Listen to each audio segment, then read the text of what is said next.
Welcome to me, where suspenseful, thrilling, and mysterious stories will draw you into a world where the lines between reality and fantasy seem to blur. When the night falls, when all the sounds gradually quiet down, leaving only your own heartbeat and breathing, that's when these stories begin. Tensions, unsolved mysteries, moments that will make you hold your breath in fear or curiosity, all are waiting for you ahead. Find a comfortable seat, dim the lights, and let this sound guide you on a journey that is not for the faint of heart. I want each of you to leave a comment sharing where you are in the world. And if you are enjoying the episodes, don't forget to give a like and subscribe to the channel now. Relax. Are you ready? If so, join me in the first story right now. The Odyssey. As the sea tosses the Odyssey between its mountainous waves like a ping-pong ball, it's all I can do to keep one hand on the rudder. She's in bad shape, and I'm not much better. Ugly, purple-blue bruises stain my arms and sides from the amount of times I've been thrown against the edge of the boat, with wind stinging me with its spiteful embrace, and rain blurring my vision like tears. I can hardly see a foot in front of me. Although it wouldn't be much if I could, the whole ocean from the waves ahead, the Odyssey to the horizon, is frothed up in a frenzy of movement, and everything looks the same.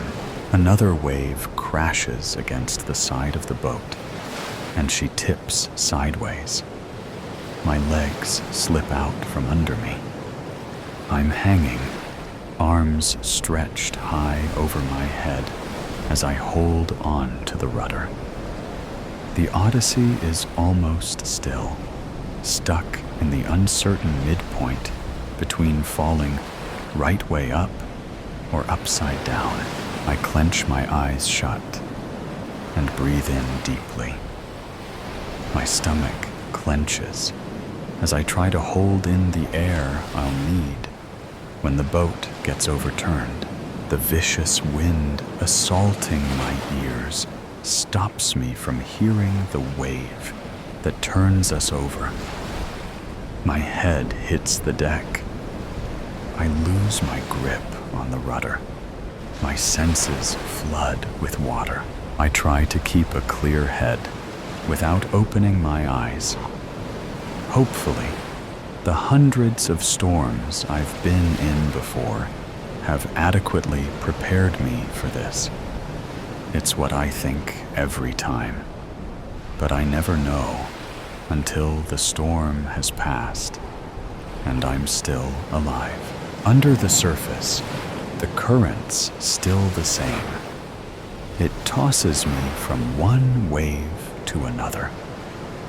I grope around for a handhold. I must know this deck enough to find one.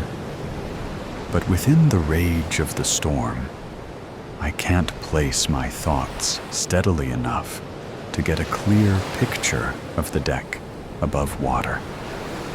And I plan to spend as little time as possible studying it from below.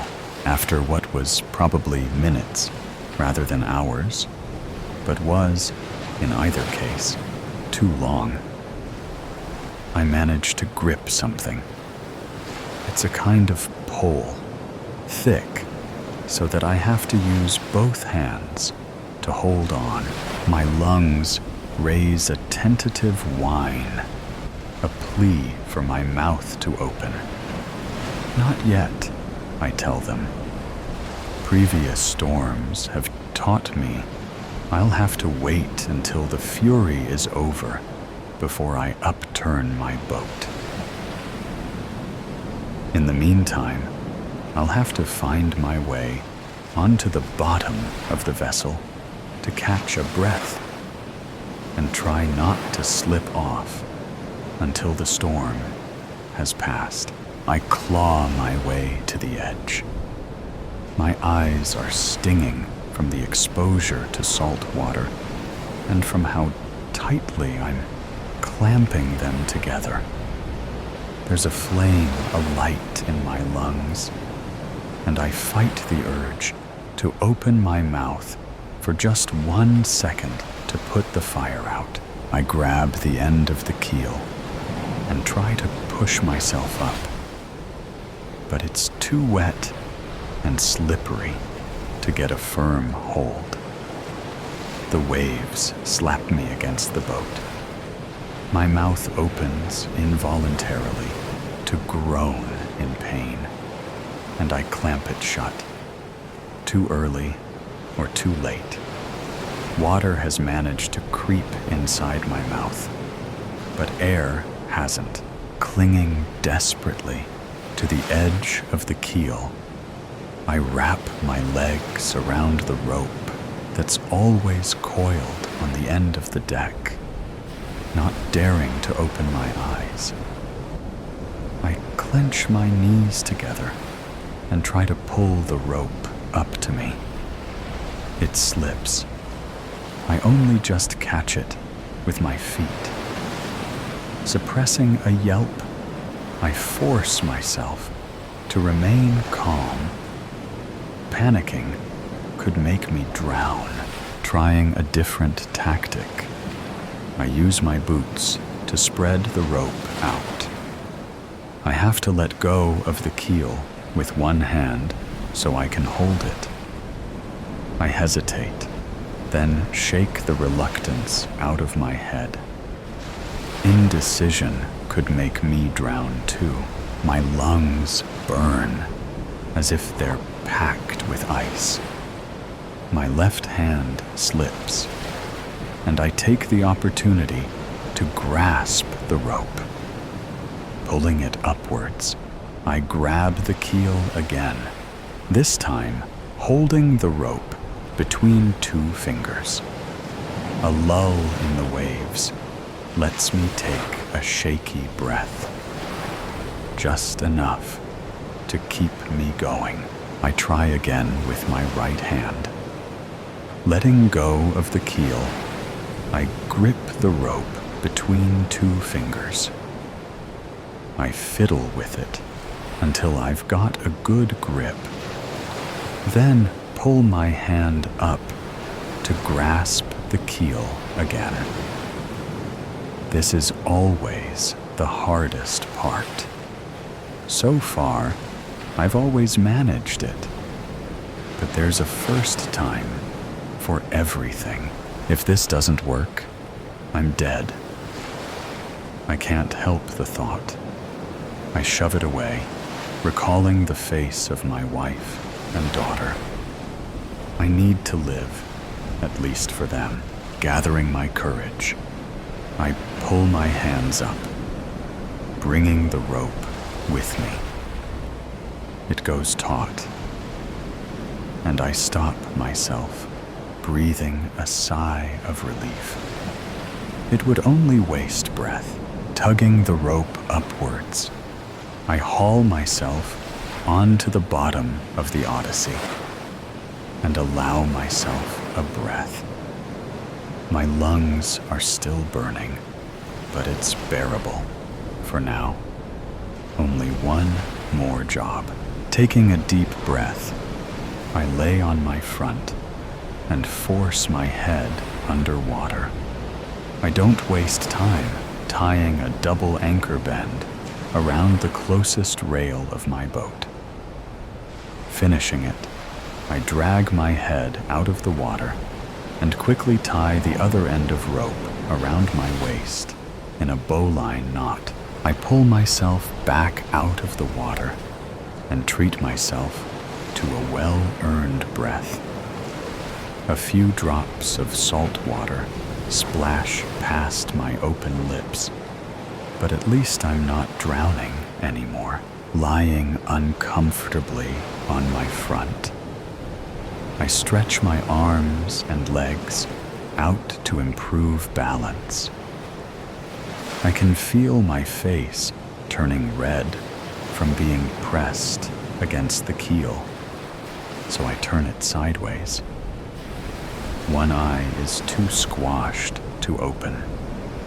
The other is squinted for maximum balance of sight and clarity, given the waves that continue to assault me until the storm passes. I'm stuck like this. Afterwards, I can safely overturn the Odyssey. I can only hope it won't happen before I've untied myself. But for now, all I can do is wait. Shattered truths. In week 52, the little town already shimmered with the anticipation of festivities. Strings of twinkling lights adorned street corners, their glow reflected in the frosted windows of small houses.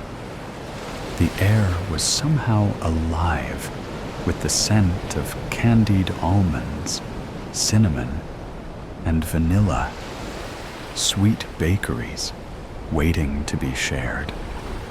Yet amidst this explosion of life and light, Henrik remained unmoved in his own house. Only now did he notice the splinters on the frames of the old windows. It irritated him. How could one have lived in a place for so long and never discover something as provocative as that?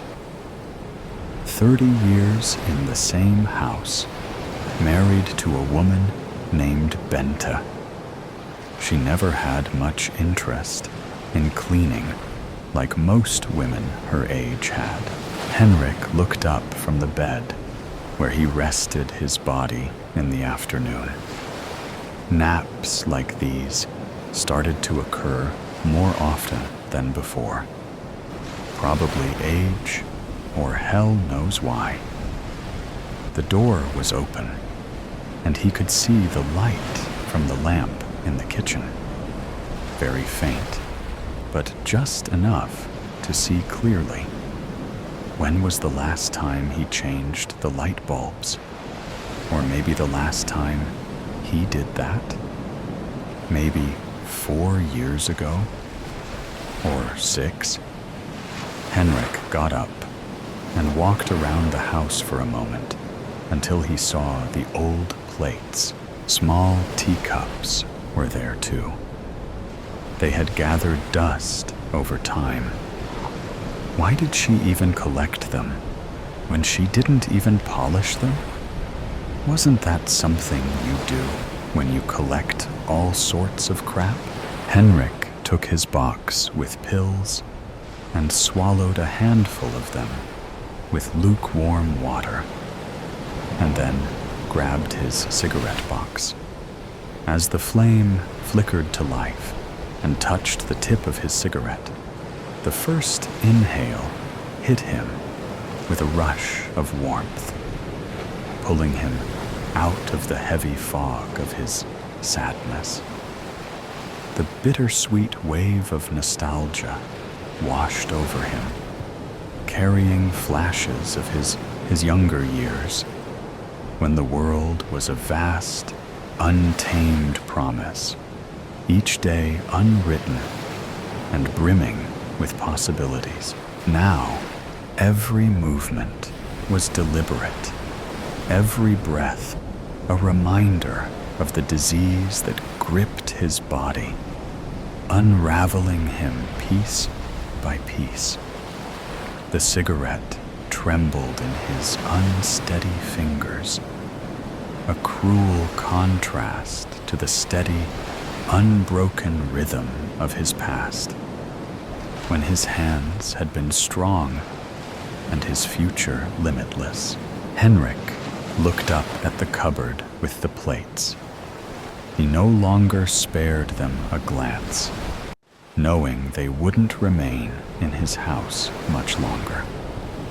The small glass doors of the cupboard did not bother to open. Come on! He got angry. and used all his strength to open the cupboard until it gave out. Glass bounced and flew all over the place, and a small piece flew into his face. A second later, a small cup fell, adding china to the glass artwork on the ground. "Well," said Henrik, "Bente will take care of that." For a minute, Henrik wondered where she might be. But then a sudden thought struck him. Probably anyone with self-respect would be willing to spend more quality time away from his miserable presence. Carefully, as much as he could, Henrik took the plates and cups and put them down in a cardboard box. He put on his jacket and shoved the keys in the pocket of his leather jacket. It has been a few years since he didn't drive, not that he didn't know how to. So he headed walking, went out to Red Cross shop, and handed the ladies at the counter the filled cardboard box without saying a word.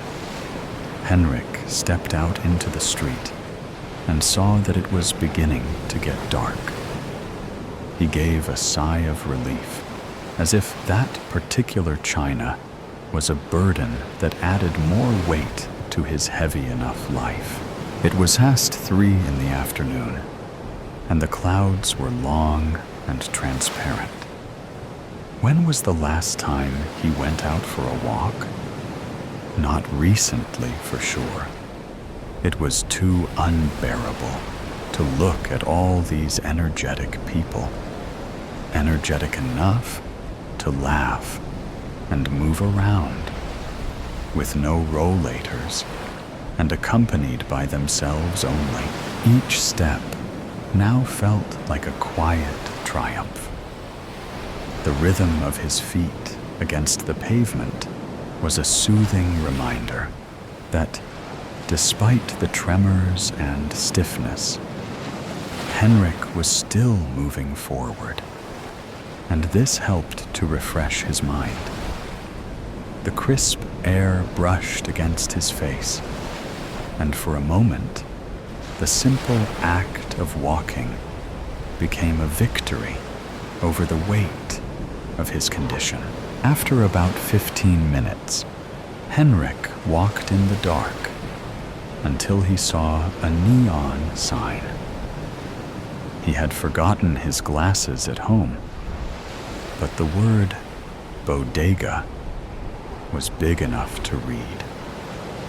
He entered in the cozy, time-worn charm. Its low beams and dimly lit interior soaked with the stories of decades past. Henrik used to come more often, but the last time he had beer in the bodega was when his son turned 18 and the whole family celebrated. Henrik looked around to choose a spot. Faded photographs and vintage beer ads adorned the smoke-stained walls, while mismatched chairs and well-worn tables lent the space some hyggelig, unpretentious air.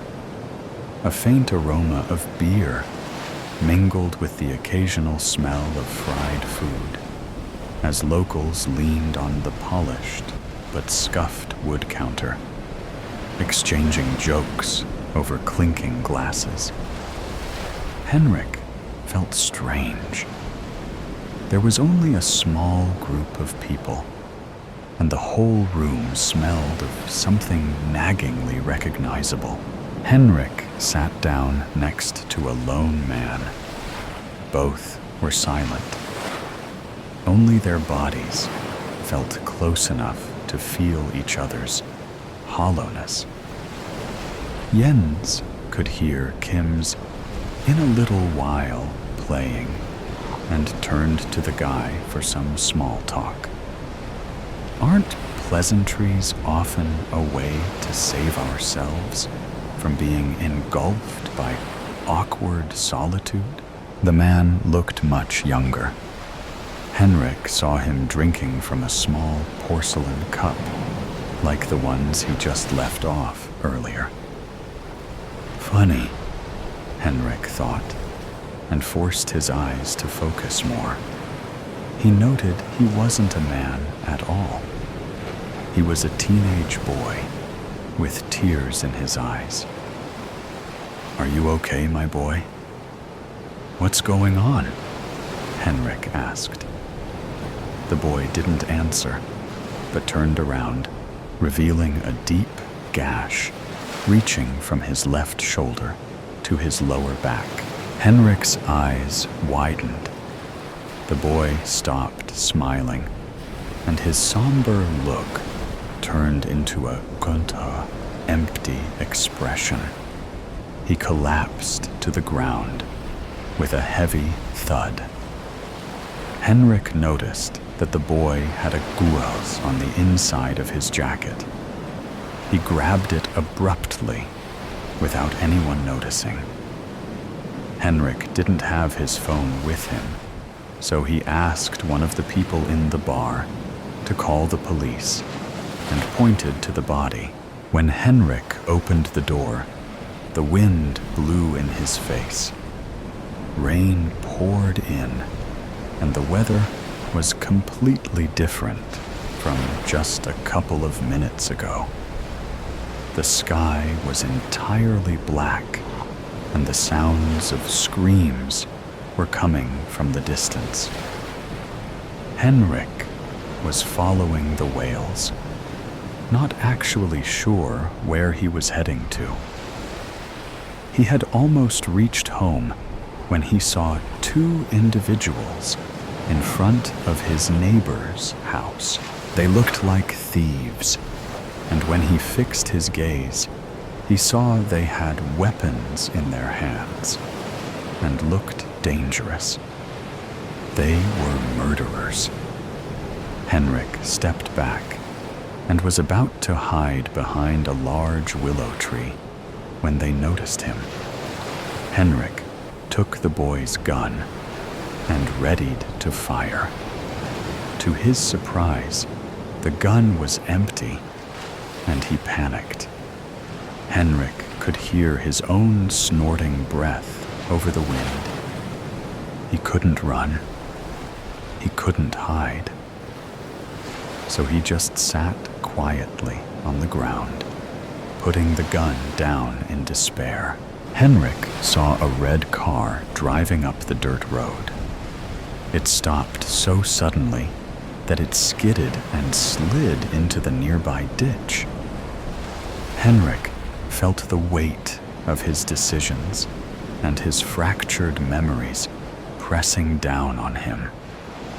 His life had been a blur of rancor, loneliness, and regret.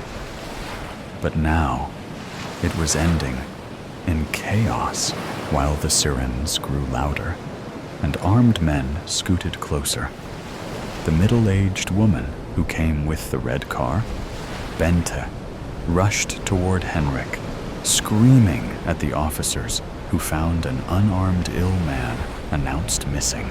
"You're late," Henrik muttered, closing his eyes and lying on the grass.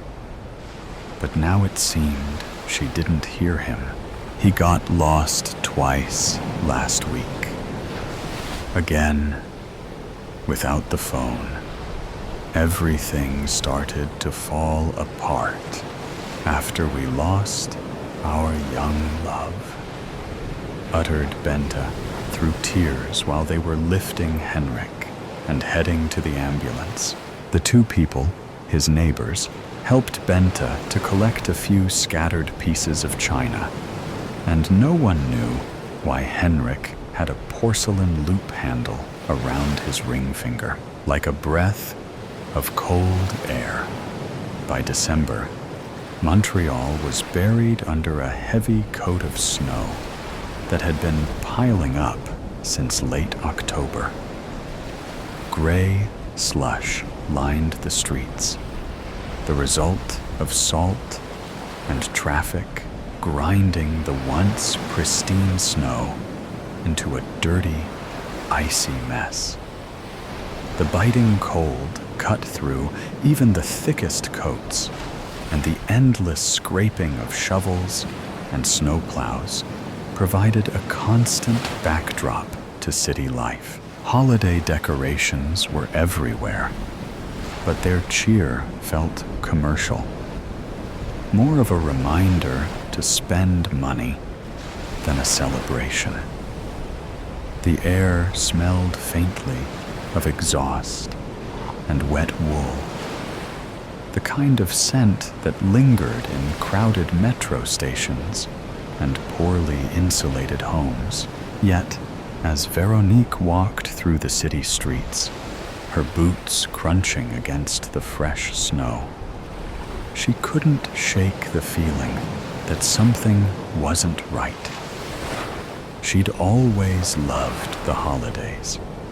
As a child, she'd marveled at the shimmering decorations, the sound of boots crunching against ice, and the occasional scent of poutine wafting from nearby diners. But this year, the joy seemed oddly hollow, as if it were a beautiful facade masking something dark and unspoken. She paused at the corner by Sherbrooke, her breath curling in front of her in frosty puffs. It wasn't just the odd unease she'd felt all week. There were other signs, too. Small things that would have gone unnoticed if she weren't already on edge. Like the fact that the street lights on Peel Street flickered every time she passed, even though they stayed steady for everyone else. Or the elderly woman at the grocery store who stared at her just a little too long, her milky eyes narrowing in suspicion before she hurried away. Then there was the panhandler.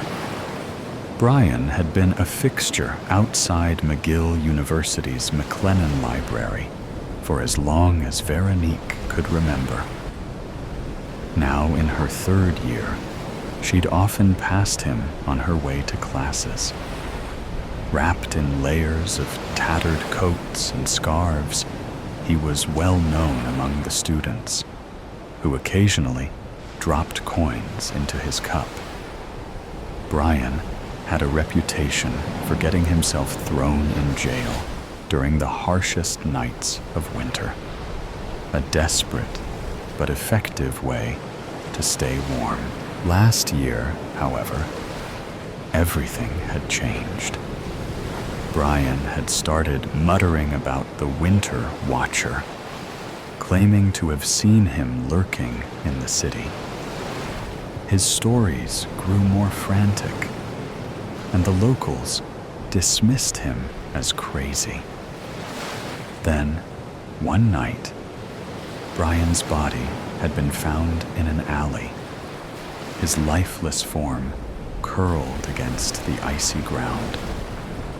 Officially, it was chalked up to exposure, but his wild claims lingered in Veronique's mind.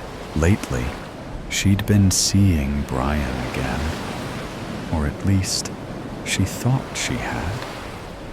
Every time Veronique walked by the library, he'd be sitting there, looking directly at her, his eyes impossibly sharp and knowing. But no one else seemed to notice him.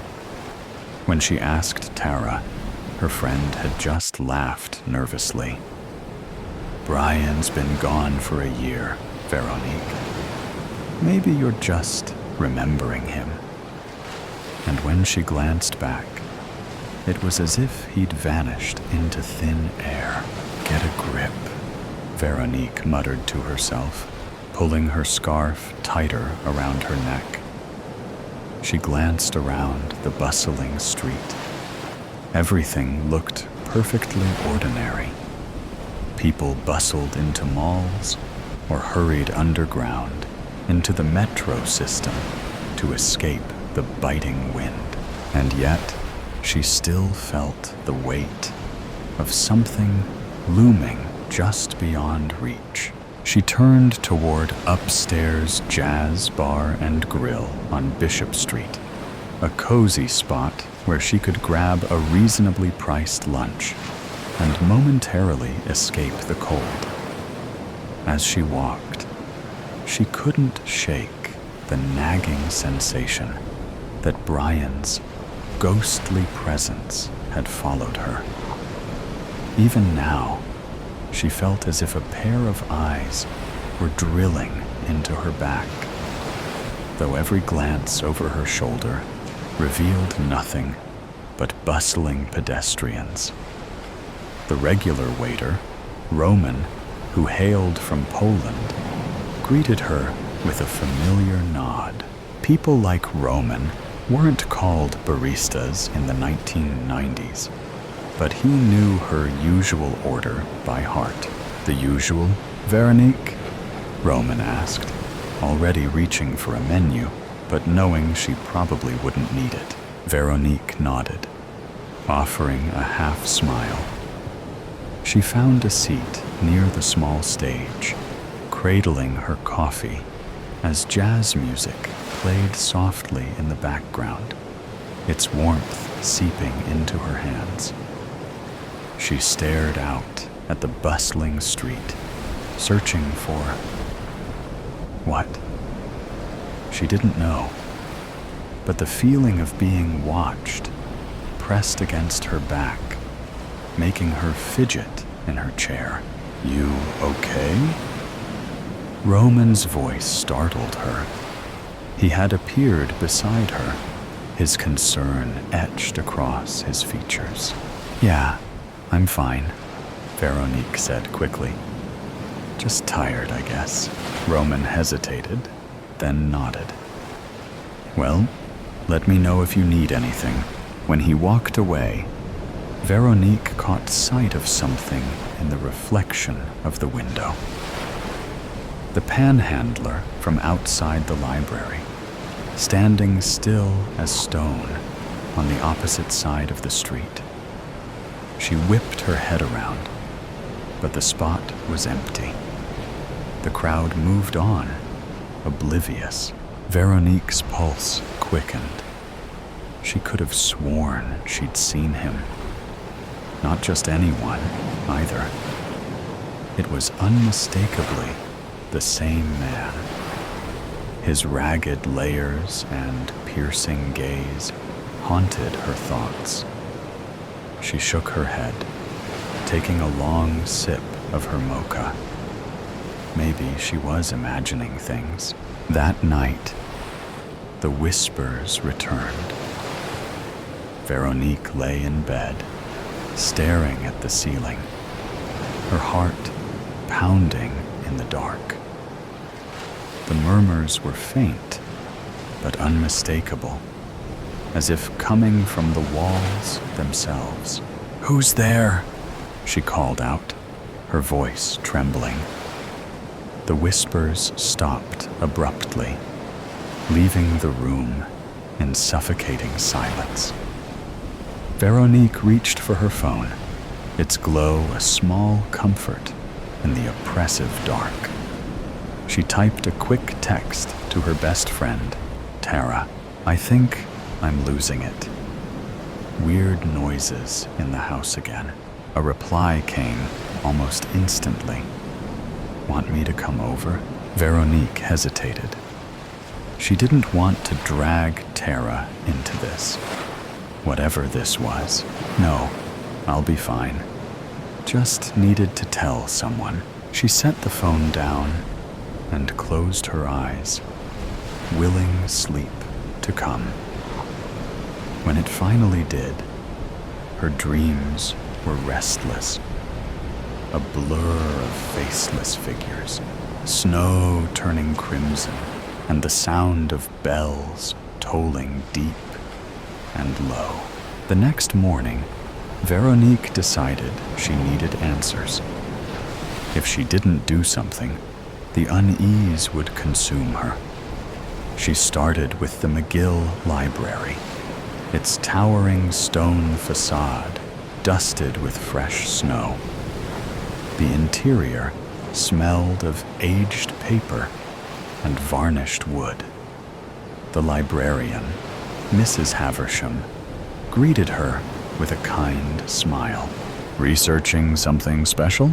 Veronique hesitated, unsure how to phrase her question without sounding unhinged.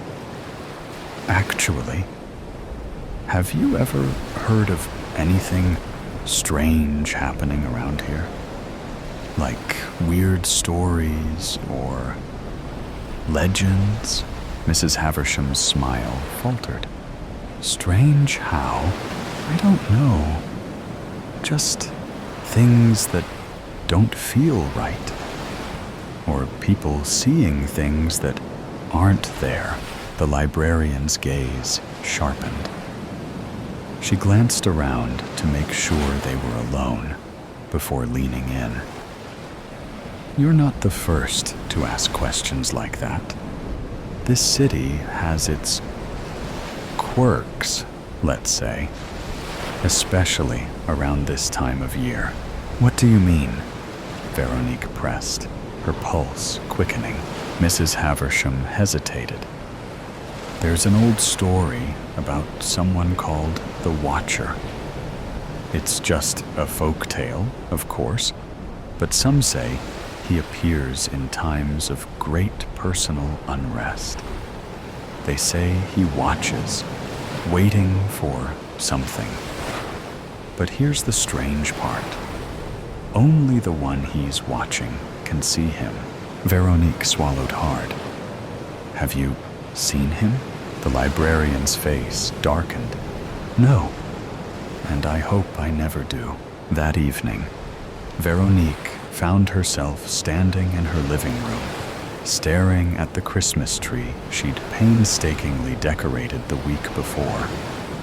The ornaments gleamed under the soft glow of the fairy lights, but the sight brought her no comfort. Mrs. Haversham's words echoed in her mind. The Watcher. She'd looked up the story online when she got home. Most of the information was vague, but the consistent thread was that he appeared during moments of deep vulnerability, as if drawn to people who felt unseen themselves. The knock at the door made her jump. She turned, her heart racing. It was probably Tara, she told herself, though a chill crept over her as she remembered the last time she'd seen Brian. Was he outside again? Could ghosts knock? But when she opened the door, no one was there. Just the cold wind and the faint sound of carolers in the distance. She stepped outside, peering into the night. Snow fell softly, blanketing the world in an eerie stillness. Then she saw him, Brian, standing at the end of her driveway. There was no mistaking it. His tattered layers and unblinking stare were as vivid as they had been when he was alive. She wanted to call out, to demand answers, but her voice caught in her throat. The figure didn't move, only watching her with an intensity that froze her in place. Veronique's breath caught in her throat. She stumbled back inside, slamming the door and locking it. Her hands shook as she grabbed her phone to call Tara. But before she could dial, the whispers started again, louder this time, surrounding her. She clamped her hands over her ears, but it was no use. The lights flickered. Then, with a final, shuddering gasp, they went out. In the darkness, Veronique felt the weight of his presence. She didn't need to see him to know he was there, just beyond the door. Watching, waiting, and for the first time, she understood what he wanted. Her. The next morning, Veronique's house stood as it always had, its cheerful decorations a stark contrast to the unease that lingered in the air. Neighbors passed by, unaware of what had transpired within those walls. But Veronique was gone, leaving behind only faint footprints in the snow leading toward the city streets. And in Montreal's busy streets, the holiday festivities carried on. But every so often, someone would pause, glancing over their shoulder, a fleeting sense of being watched brushing against their mind before disappearing like a breath of cold air on loop. Maverick Kotzen, 12/27/24, on loop. It was less than an hour after my surgery that I realized I would never be able to forgive my surgeon. Merely a week prior, I had walked into my surgeon's office to go over the final details leading up to the procedure, what to eat and drink beforehand, what to not do, and a reiteration of the risks in order to confirm that I really wanted the procedure. Ever since I had fallen off a rock swing and slammed my elbow into a rock, my right arm hadn't been able to move or even bend, leading me to be effectively half as useful as I used to be. The choice to get a full reconstruction of my elbow was not an easy one. The way it had broken, there were far less invasive and safer procedures that were available to me. I was hesitant, but my surgeon took my hand, assured me that it was the best course of action, and said, "It's going to be okay." 3 days before the procedure, my anxiety had only worsened, and my partner had done the best they could to comfort me. They told me that the risks were still low, and that this procedure would return to me the full mobility I had before my life was turned upside down. Friends had reached out, comforting me and wishing me a speedy recovery, as if I had already gone through with the operation. It felt as if I had already been altered, physically and personally, by the procedure, despite not even having the surgery yet. Even my dog knew something was off, as he wagged his tail and snuggled up next to me every night in my bed, instead of sleeping in his dog bed like he always does. It felt like the natural rhythm of my life had been disrupted, and that nothing would ever feel the same way it did. I began to fantasize and romanticize my life before the accident, as if it had been the peak of existence. This, of course, glosses over the struggles I was having earlier that year to pay rent, repair my relationship with my parents, and help a friend through an accidental pregnancy.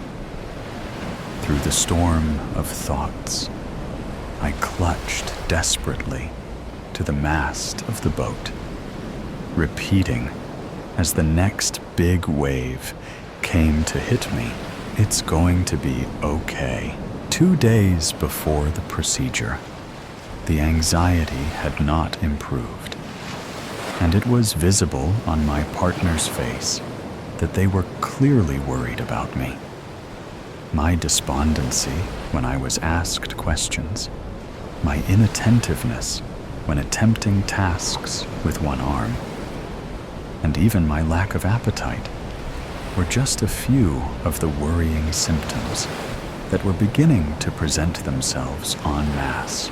Behind my back, my partner was contacting my friends, trying to coordinate some kind of effort to boost my mood, all while I more or less lay in my bed all day, watching daytime television and periodically getting up to use the restroom. In between naps and TV fever dreams, I had flashbacks to all of the warnings from friends and family about the procedure. Are you sure you want to do this? What if you never fully recover? I don't know about this operation. Isn't there a considerable chance they screw up and just have to amputate your arm? I fully support you and your decision, but I want to make sure you've thought it through. These criticisms, at the time, seriously made me reconsider my decision. Ultimately, I decided to stay the course, but the decision to go against the better advice of my friends felt wrong even at the time. The weird and odd feeling of regret that washed over me every time I reassured them and told them I was going through with it only amplified the more people I talked to. Whenever I talked to anyone who knew me, the surgery would sooner or later come up, and I would have to wait during conversation until that dreaded moment came. My friends were with me, surgery or no, but the storm upon which my boat had been sailing only seemed to intensify as big wave after big wave nearly broke my ship in two.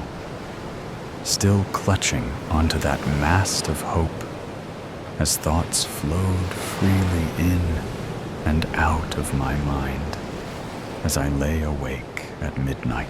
It's going to be okay.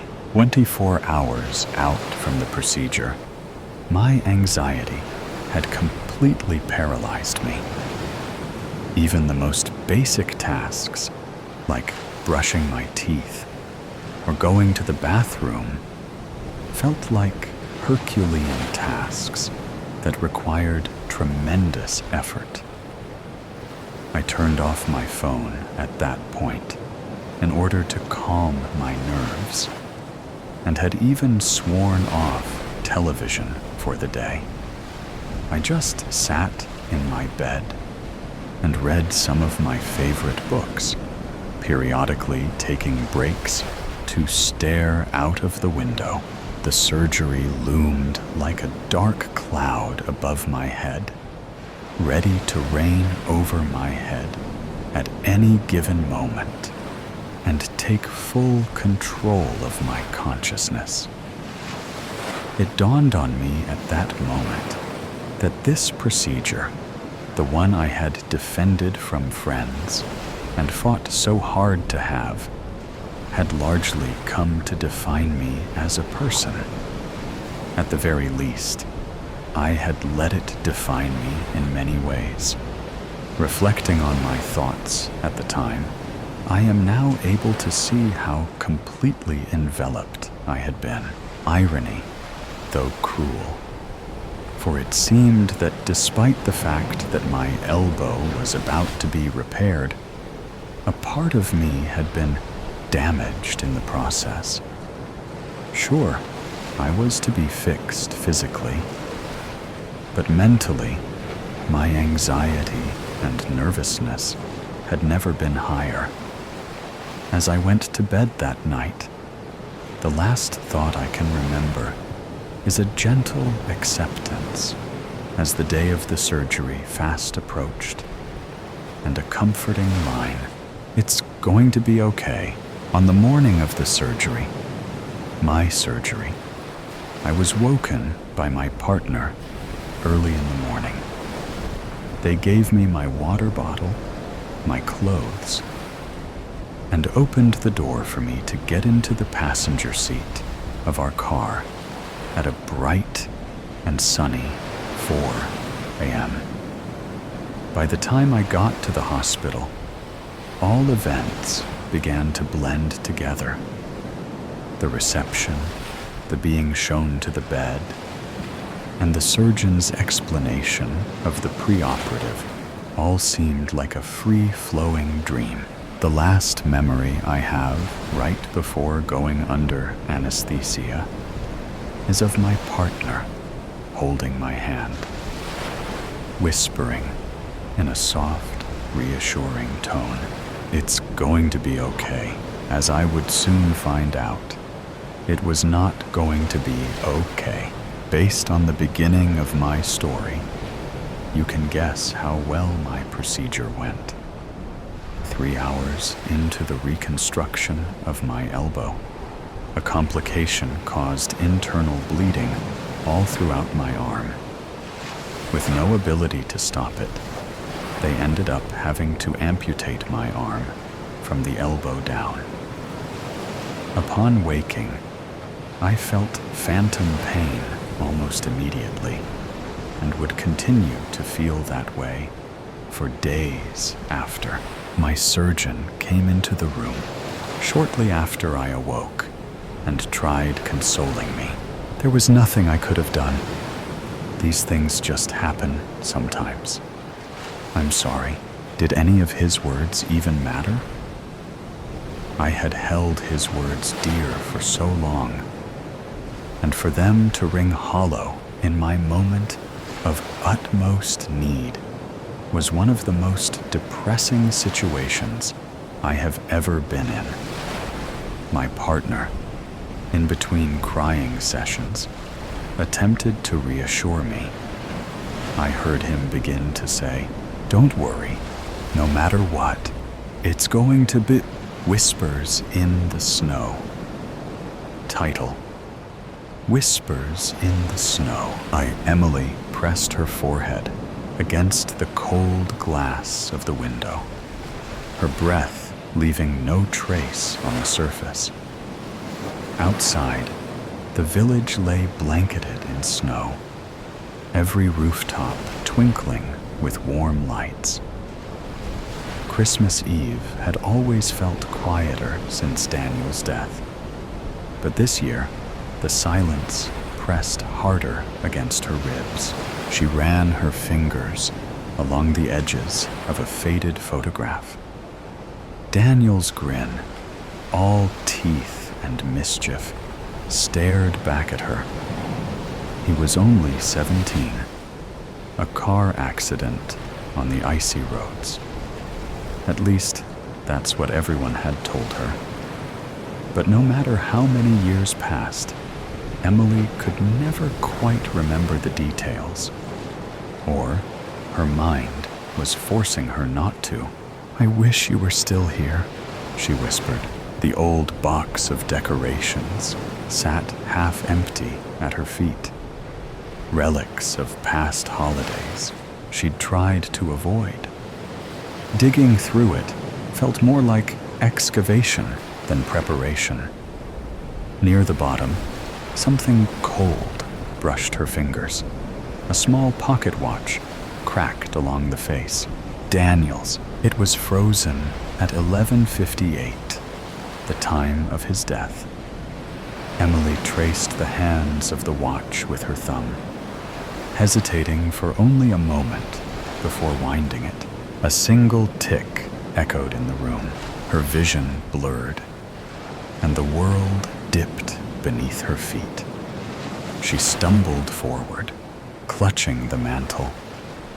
When she looked at the clock on the wall, The time read midnight. 2. Emily woke to the sound of something sizzling in the kitchen. The sun cut across the wooden floor, spilling warmth she hadn't felt in years. She pushed herself up, rubbing her eyes. With surprise, she noticed she was still holding Daniel's watch in her hand tightly, as if someone else carefully passed it to her. Her attention shortly moved to her desk side. Her decorations in her room was changed. The old box of decorations on the floor was gone, replaced by a series of drawers. Her desk looked less messy. Her daily makeups and the mirror were gone. There was scent that didn't belong to her. Footsteps moved behind her. Morning. It's a male voice. Her heart almost stopped beating. She turned slowly. Daniel stood in the kitchen, spatula in hand, flipping eggs as if this was the most natural thing in the world. The plate slipped from her fingers, shattering across the floor. Daniel glanced over his shoulder, frowning. "You all right?" he asked, stepping forward carefully. "You're acting weird." Emily couldn't breathe. Her legs shook beneath her, but she closed the distance between them, pulling him into a tight embrace. "Daniel," she choked out. You're here." Daniel stiffened for a second before hugging her back. Where else would I be? Tears streamed down Emily's face as she buried herself in the scent of him. A mixture of fresh soap and a scent just belonged to him only. No one else did. She could feel him gently tapping her back, but something was different. She pulled back to look at him. His eyes, warm but unfamiliar, lingered a little too long on her face. "I thought..." She shook her head, laughing through her tears. "I thought I lost you." Daniel chuckled softly. "You're not making any sense. Sit down. I made breakfast." She squeezed her cheek and quickly checked her phone screen. It said, Friday, 25th December, 3:03. The snow outside sparkled under the afternoon sun, but Emily barely noticed it. She trailed Daniel through the village, where decorations hung on every door. She had expected people to stare, to question why he was here, but no one said a word. As they passed a bakery, the old woman squinted at them through the window. Her hand paused mid-air as she hung a wreath, but she quickly looked away. Emily squeezed Daniel's arm. "Did you see that?"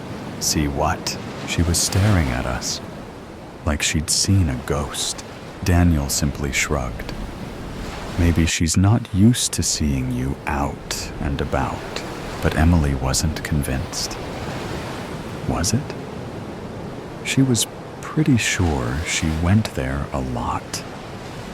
She even went there yesterday, and she said Merry Christmas to her before she left. Maybe she was just having a multi-layered dream that she could not easily wake up. If so, she hoped she would never wake up again. Later that evening, she sat on the sofa as Daniel strung lights around the tree. His humming filled the room, soft, rhythmic, but the tune was unfamiliar. "What's that song?" she asked, tilting her head. Daniel didn't stop. "My favorite Christmas song." Emily frowned. "No way. It's not. You always hated Christmas songs. You said your ear would get broken if you listened to them all the time like that. Like, Daniel paused, blinking. Right, he said lightly. Must have slipped my mind, but the humming resumed, louder this time. By the time night fell, Emily couldn't shake the weight in her chest. Something felt wrong. She climbed the stairs quietly, pausing by Daniel's room. The door was cracked open. Inside, Daniel sat at the edge of the bed, staring at the floor. He didn't notice her. His lips moved soundlessly, whispering something she couldn't hear. Emily leaned closer. Daniel, his head snapped toward her. For a moment, neither of them spoke. His eyes reflected the faint light from the hallway, dark and unreadable. Can't sleep, he muttered, brushing past her as he slipped out. Emily stood frozen in the doorway. She glanced back at his room, at the photo resting on his nightstand. Her breath caught. The photograph was the same one from the mantel, but her face had been scratched out. Emily's hands trembled as she flipped through the old diary she'd found in the attic. The entries were hers, but she didn't remember writing them. The final entry read, "I miss him. Maybe if I wind the clock tonight, things will be different." The next page was blank. Footsteps sounded behind her. She turned sharply to see Daniel standing at the bottom of the attic stairs, the soft glow of the tree lights casting shadows across his face. "Looking for something?" he asked. "Why is my face scratched out of the photos?" Emily demanded, holding the diary close. "What's happening to me?" Daniel stepped forward slowly, his expression unreadable. "I didn't want to tell you," he said softly. "I thought it would be easier if you didn't remember." "Remember what?" Daniel's voice cracked as he said, "You didn't come back, Emily. Not completely." The diary slipped from her hands. "You died 5 years ago," Daniel whispered. "The same night as me." Emily stumbled back, the room spinning. Her reflection in the window, always faint, always delayed, finally faded to nothing. In the silence, Daniel placed the pocket watch on the floor. "I'm sorry," he said, "but you shouldn't be here." Emily couldn't remember when he got the watch. Even this morning, the watch was with her. She tried to open the window, to wake herself up. It's been a longest dream ever in her life. Then she noticed her hand slowly passed through the window frame. The snow fell quietly as Daniel stood in the graveyard, gazing at the headstone. Emily, beloved sister, died Christmas Eve 5 years ago. A single set of footprints trailed behind him in the snow. A lively souvenir. A lively souvenir. We were on very good terms with our neighbors of about 4 years in our San Diego, California neighborhood. We invite each other over for barbecues, and Joe and I frequently sit in front of a TV somewhere on Sundays to watch a football game or two. Our wives, Annette and Ellie, are in a book club together, work out at LA Fitness, and enjoy poetry reading events. Last summer, we upgraded our backyard and had a pool put in. Nothing massive, just your standard 16 at 32 family pool. It was quite the hangout for both our families. Joe and Elle recently returned from visiting family in Gainesville, Florida. We all convened at their back patio for the celebratory end of their vacation, to sip mimosas and Hefeweizens while they gave us all the highlights of their trip. They were excited about the resort they visited and the swampland tours they took there.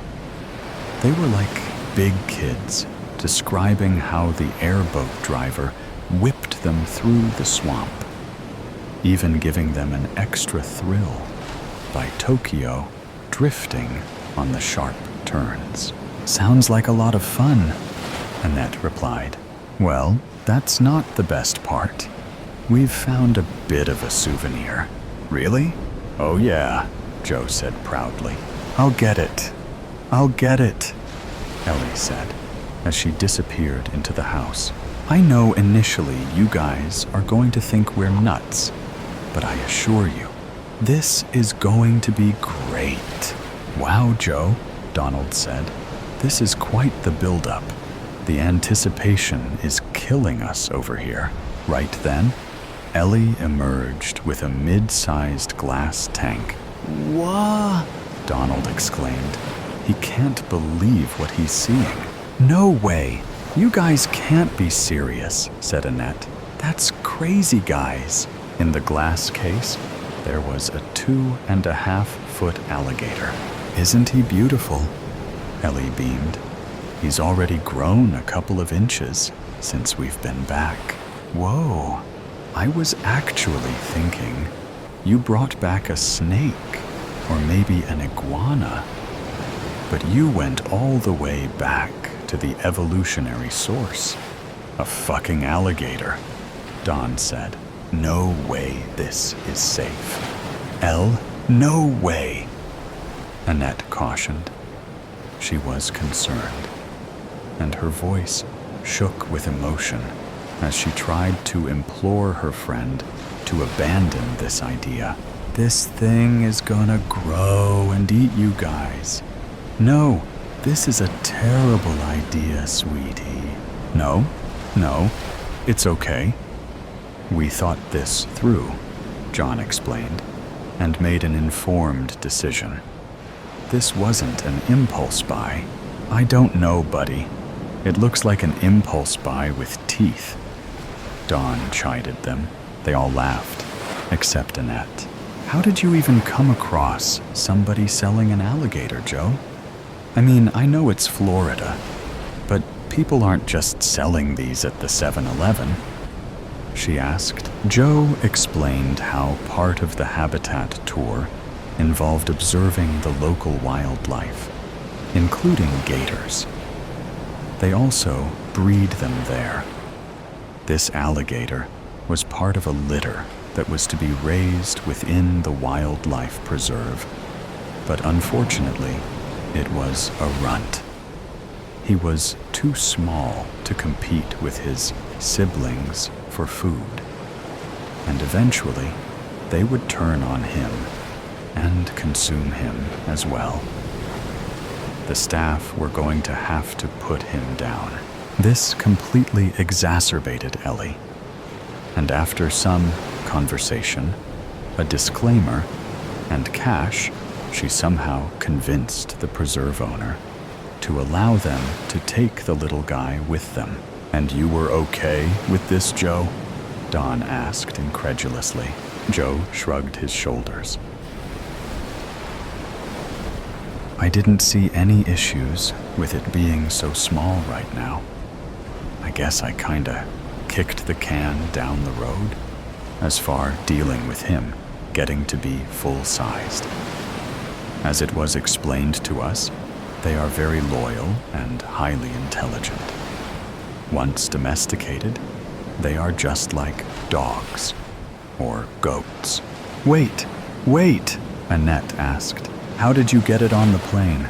"Well, the preserve owner wrapped it for travel and fed it, and we just added wet towels over it and placed it in our checked bags." "You ran it through baggage claim? Have you seen how they treat those suitcases?" Don asked. almost laughing in disbelief. Oh yes, and I was so worried about the little guy. I could hardly contain my anxiety the whole flight. I hoped he wasn't too scared. I told her, "Hey, honey, it's a reptile. They're not scared of anything." My wife and I stood there, perplexed. This has got to be the dumbest idea in the history of dumb ideas. Yet here they sat, two highly educated adults, carrying on about one of the most dangerous animals on the planet, like it's a long-haired lab puppy. I have to ask some grown-up questions. I steal a glance at my wife with a raised eyebrow, and she shrugs, effectively giving me the go-ahead. Joe? Firstly, how in the world do you domesticate an alligator? Is there like a shock collar? Here, when I zap you, it means don't bite my finger off? I mean, come on. Ah, ha, ha. I hear the sarcasm, Dawn. No. As you feed him, he gets used to your scent and your presence. He begins to associate you with food and satisfaction. It's all positive reinforcement. He bonds with you. Yeah, just like a dog, like we said. He won't bite the hand that feeds him, silly. Ellie chimed in. He eats chicken, mostly. But we can throw in some fish, rodents, steak, and even pork, to give him a variety. They guy gave us a pamphlet for use as a reference, so you read Alligators for Dummies. And you think that prepared you? Annette asked. I can't believe I'm hearing this. Did you say rodents? You feed it rodents? Are you going to buy a shoebox full of mice and dump it in his glass case? Oh, don't be so crude, Dawn. Of course not, Joe said nervously as he rubbed the back of his neck. Well, not exactly a box full. You really are going to go through with this? How long before he grows up to be a fully carnivorous reptile? There's some exotic animal farms around. We can relocate him too, when the time comes. For a fee, they'll come and collect him, humanely, of course, and he'll live out his days at the California Preserve.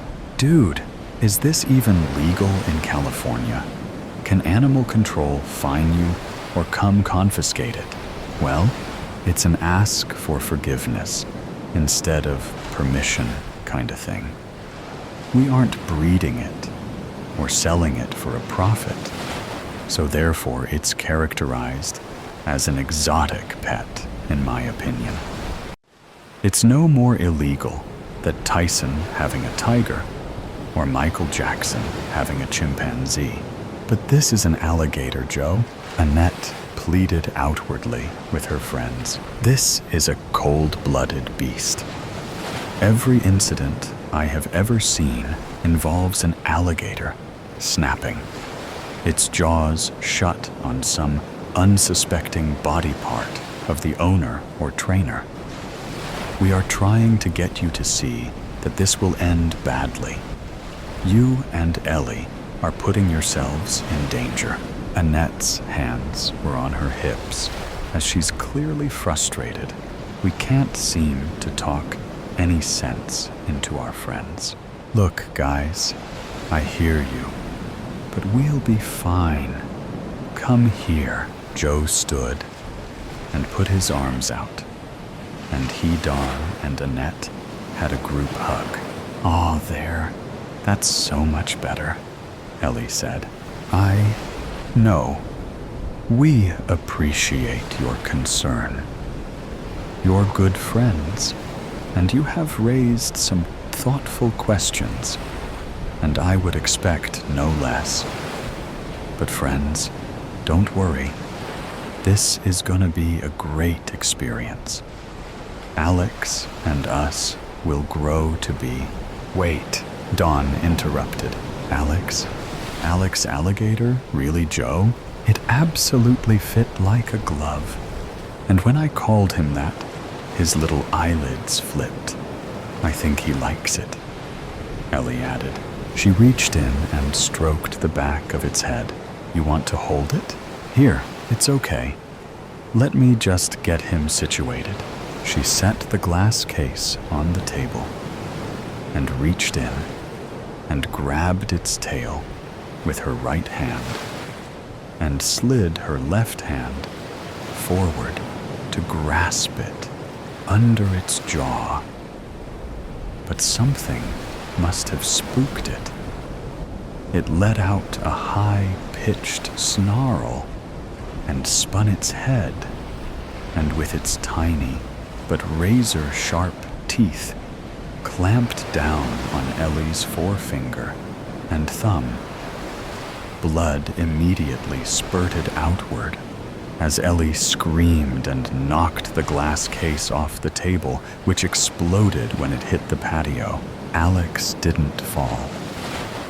However, he hung on to Ellie's flesh, dangling and thrashing with all its body weight, as if trying to rend her flesh from her. Blood started squirting out of its jaws as it whipped its body from side to side. Ellie grabbed at it and tried to pull it off, but it was dug in, and she screamed even louder. Joe grabbed its body and pulled, but it was clamped down deep, and pulling it made the flesh of Ellie's thumb started to rip from her hand, making her cry out more. Ellie collapsed onto the patio, screaming incoherently, as the gator's face was now bright red with the free-flowing blood from Ellie's mangled hand. Annette grabbed a big hunk of glass and began hitting it on its head. 1 blow, 2 blows, 3 blows. Finally, the gator released its grip, rolled over onto the patio, and scurried away. Oh, Ellie, I'm sorry. I'm sorry.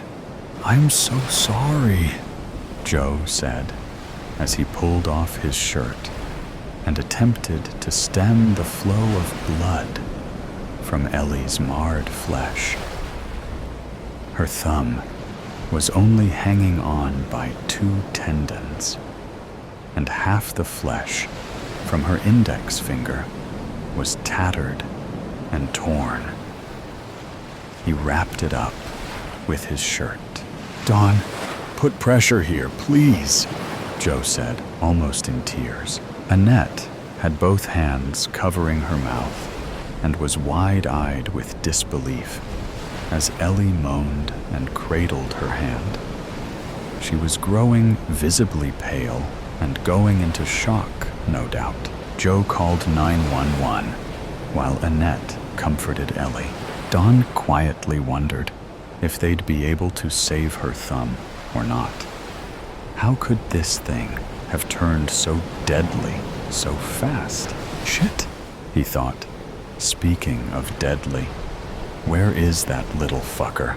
Joe, did you see where it went? No, I didn't. The little bastard's probably terrified, hiding in some cubby hole somewhere. The dispatcher is sending animal control, but maybe we can bag it before it gets away. Damn, I fucked up, Dawn. I'm such a fuck-up, he said in a frustrated tone. What was I thinking? Hey, let's focus. No time for that now, buddy. I'll run to my house and get a spotlight real quick. So Don went out their back fence and crossed over onto his property. He unlatched the back fence and headed for his tool shed on the other side of the pool, when lo, and behold, there was Alex. He was casually floating in their pool. There was a red stain afloat around him, apparently Ellie's blood. But Alex was totally oblivious to the carnage he caused. He's merely enjoying the cool water. Don doesn't know why, but he thought about the story of the scorpion and the frog. What did they expect? He's an alligator. As Don approached the pool, Alex seemed to sense his presence and slowly paddled towards the edge of the pool towards Don. Wait, what's this? What are you doing, little guy? It turned, its body exposing its tail, and made a cooing sound. Please don't let this be the second dumbest thing that happens today. Don squatted down and gently reached under the gator and scooped it up, holding it under its head and tail. He made sure to keep a firm grip on Alex and not expose any appendages that may trigger it. You need to be with your own kind, runt or not. He actually kinda liked the little guy, but yeah, it's time to go. You've caused enough trouble today. He heard the sirens approaching and headed back to Joe's house, the cemetery's keeper. There once was a man, and he used to be known as the cemetery's keeper. He would wash the stones and make the graves intact with new paint jobs and flowers. He would be seen sitting down talking to the stones. While he ate his lunch, it was a different stone each day. Everybody thought he was creepy. He wore black every day, like he was about to attend a funeral. A full suit and tie. Even in the summer, he would watch everyone from afar that went past, especially those who came in. He would hide near the trees and light up a cigarette. You could hear him choke from a mile away. That's how everyone knew he was there. The coughing.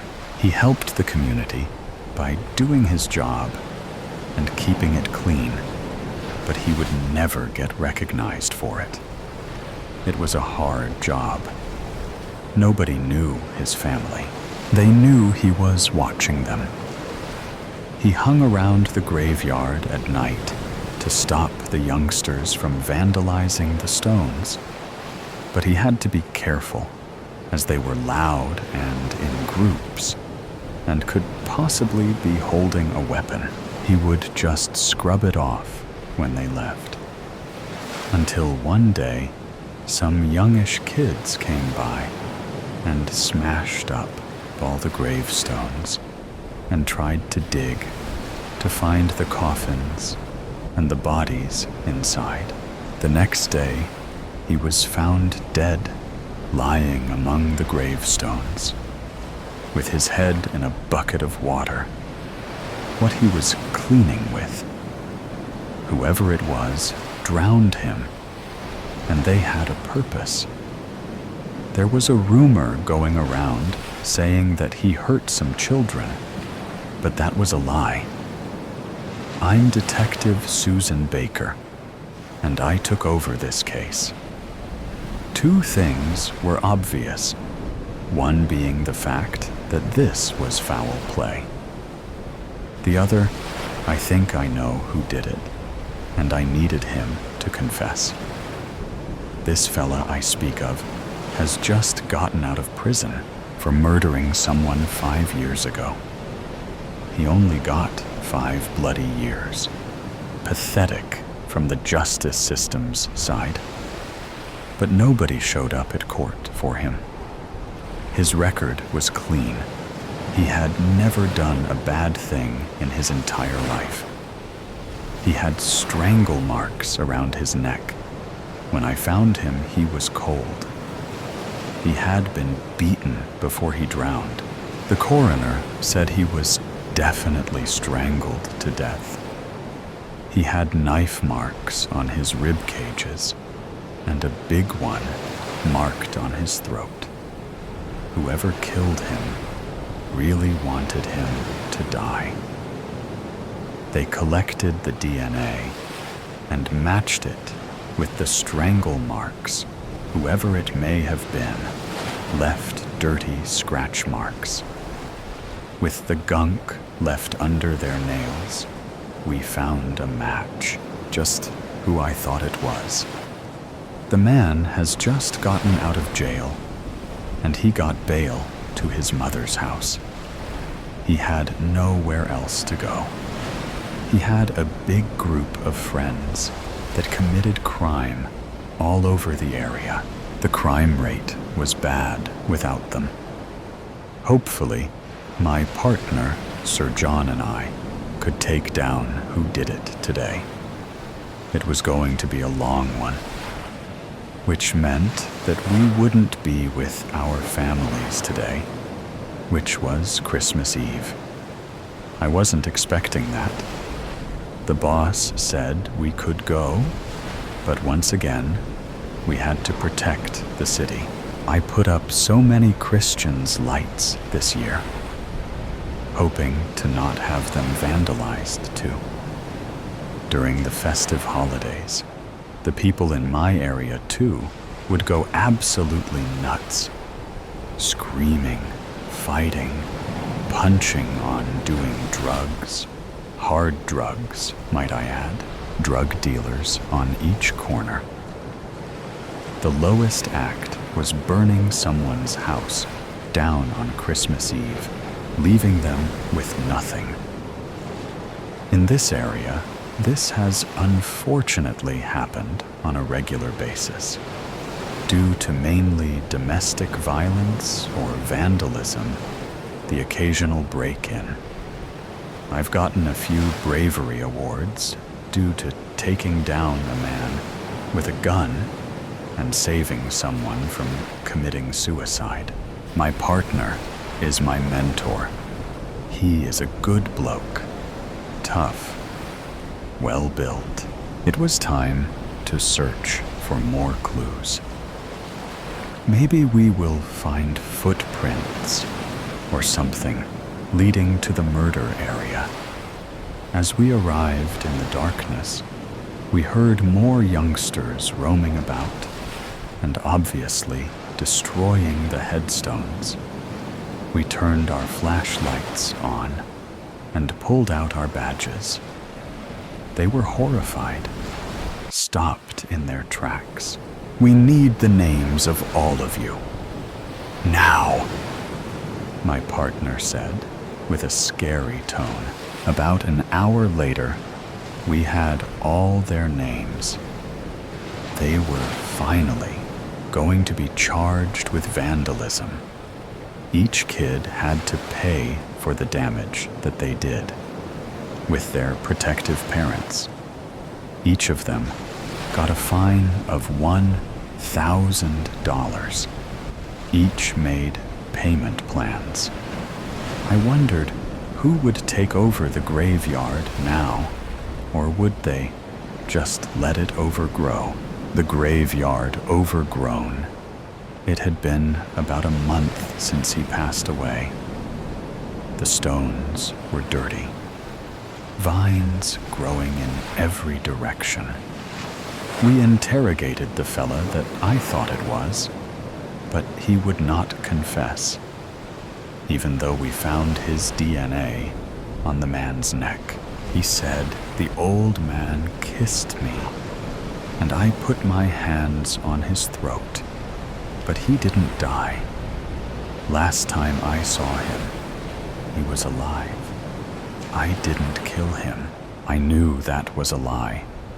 because the old man didn't go near anybody because they could be armed with a weapon.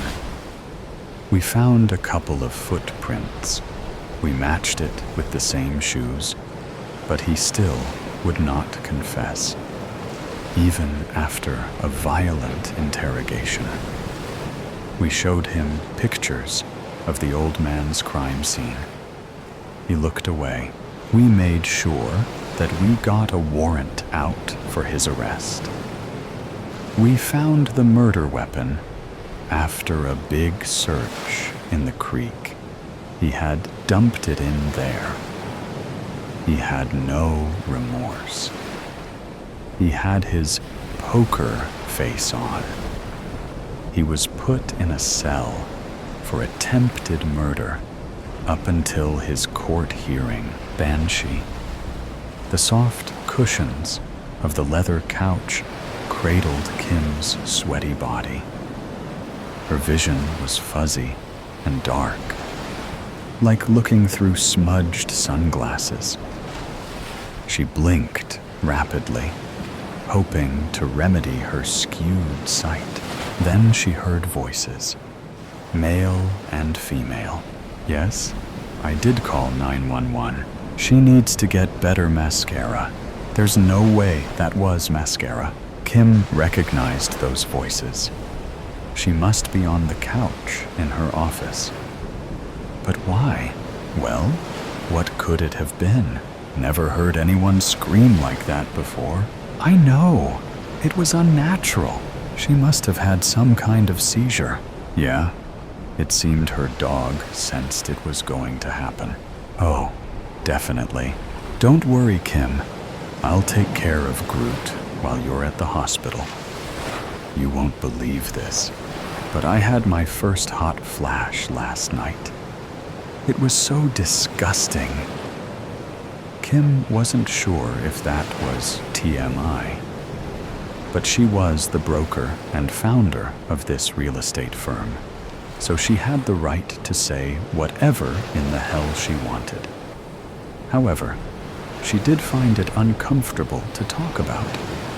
She just couldn't stop thinking about last night's sweat fest. When did you have your last period?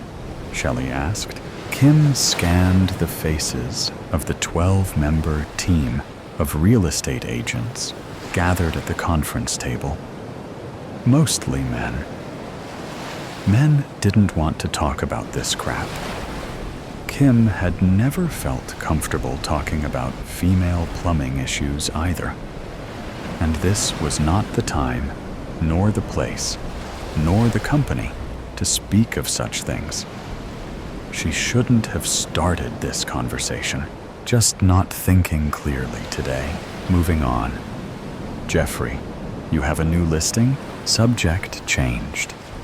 Every day was bring your dog to work day.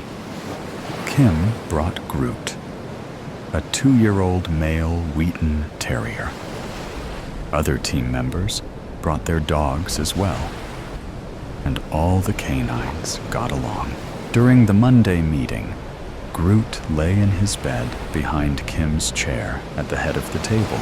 Suddenly, he started whining, high-pitched and annoying. All conversation stopped. Groot went to Kim and pawed at her lap. Still whining, she rubbed his head. What is it? What's... Kim sucked in a loud breath, stood straight up, as if her spine had instantly become a metal rod. Then she started a low, guttural growl. She began to drool, long strands of saliva slinking from the corners of her mouth. People gasped. Kim faced the table, placed her hands on it, and crawled on top. She sat on her heels, stretched her torso and arms forward, and pointed at Jeffrey, who was seated at the other end of the table. Her index fingers were side by side, lips parted, teeth gnashing. Kim let out a shriek that had the agents covering their ears. Thick, black tears oozed from her eyes, made mad streaks down her ruddy cheeks, and dribbled onto the table like globs of old motor oil. All the dogs in the building barked. Most of the agents sped from the room. Jeffrey plastered himself against the wall behind his seat and stared at Kim. His eyes and mouth wide open. The shriek lasted for at least 60 seconds. Kim collapsed onto the table. At the hospital, Kim was informed that her scans were clear. The results from the cultures of the tears would take a few days to come back. The doctor had no answers for her regarding the shriek. She stayed overnight and then went home at 10:25 a.m. Kim had just put on pajamas and was ready to relax when she received a phone call from Shelley, one that put her in a fetal position. Heading south on I-85 in his very expensive, high-performance BMW, Jeffrey was breaking the speed limit, 10 miles over. It was no big deal, but it was raining. He was in the fast lane. As always, he rarely got to drive his car the way he wanted. It could go from 0-60 in under 3 seconds. Jeffrey eyed the long stretch of asphalt ahead of him and listened to Hush by Deep Purple, as loud as the car's sound system would allow. He was about to gun it when he saw a sedan slide from the northbound lane, coast through the grassy median, and head straight for him. Shit! Jeffrey stepped on the gas. The sliding car missed him, but wrecked into the truck behind him. Looking in his rearview mirror at the carnage of the colliding metal and glass, Jeffrey yelled, "Holy hell!" That's when he started to lose control of his vehicle, zigzagging, the road water washing up onto his windows from the right and the left. And then everything in Jeffrey's world stopped. At home, Kim sat on her sofa, weeping. Her father sat beside her, hugging her shoulders. "I can't believe this." "I know," said Marcus. Then he let out a hefty sigh. "I have something to tell you." "What?" "It's about your mother." Kim scowled at her father. They never talked about her mother. "It's about her death." "You want to talk about that now?" "Yes. It relates to all you're going through." "What? How?" Marcus covered his eyes with his hand. "How do I put this? Your mother suffered from the same affliction you're suffering from now." He looked directly at her. The shriek, the black tears. "You're what is known as a banshee." Kim stared at him as if he had grown another head. "That's not funny, Dad. I'm totally serious. Banshees shriek at people who are about to die. It's why your mother killed herself." She took a good, long look at his aged, hard-lined face. He wasn't lying. She should be mad that he hadn't told her this long ago. She wasn't. Couldn't be. She was too numb and too tired to feel anger toward him. Be prepared. People at work will stare at you. They'll talk about you, wonder things about you, even be afraid of you. Is that what happened to Mom? Yes, she began to cry again. I'm so sorry, honey. After 10 minutes of weeping, Kim drank the hot tea her father had made.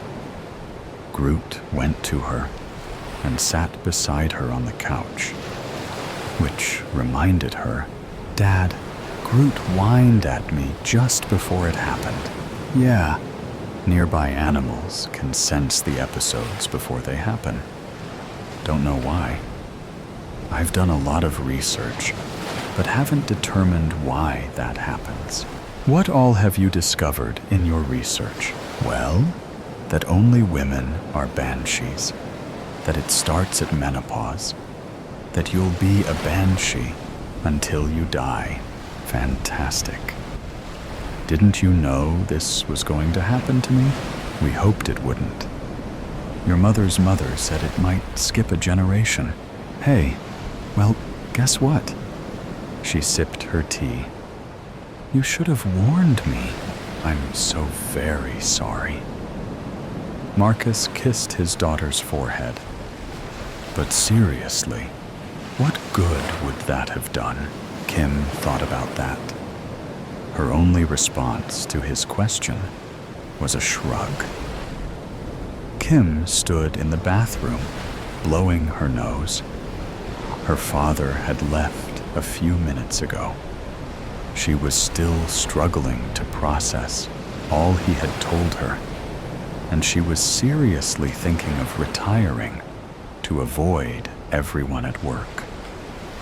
She could do it. Then there was Jeffrey to think about. His funeral. Damn it. This was all too much. She had worked so hard to get to where she was in life. A multi-millionaire at age 30. One of the premier real estate brokers in Greenville, South Carolina. Now she was... what? Some kind of supernatural being? Seriously? She had so many things she still wanted to do with her career, her personal life, and perhaps with Jeffrey. Had her mother experienced similar disappointments? Kim began to cry again, but then Groot came into the bathroom and started whining. That high-pitched, annoying whine. And he pawed at her. What the hell? Kim looked at herself in the mirror.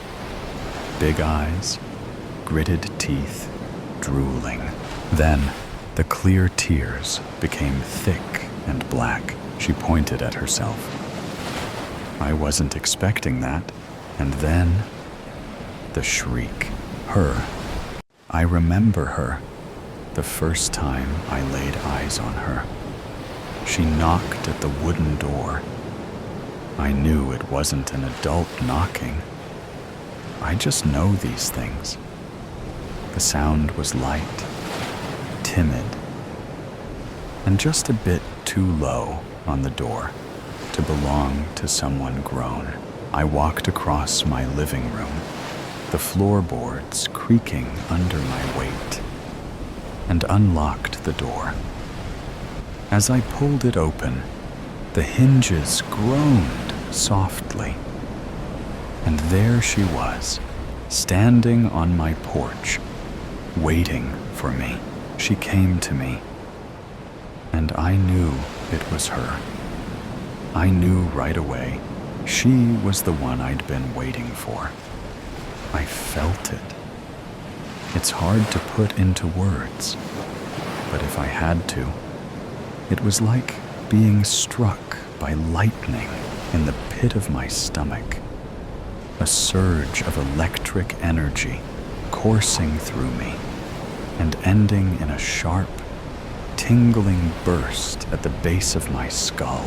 She was tiny, small even for her age, and her presence seemed to shrink further under the weight of the gray autumn sky.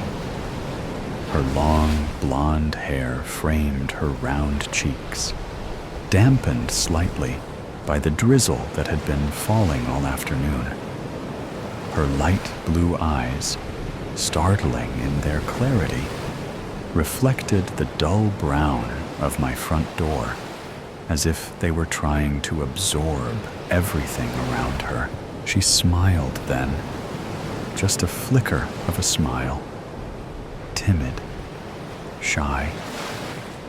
It might have been imperceptible to someone else, but I saw it. I knew it was there.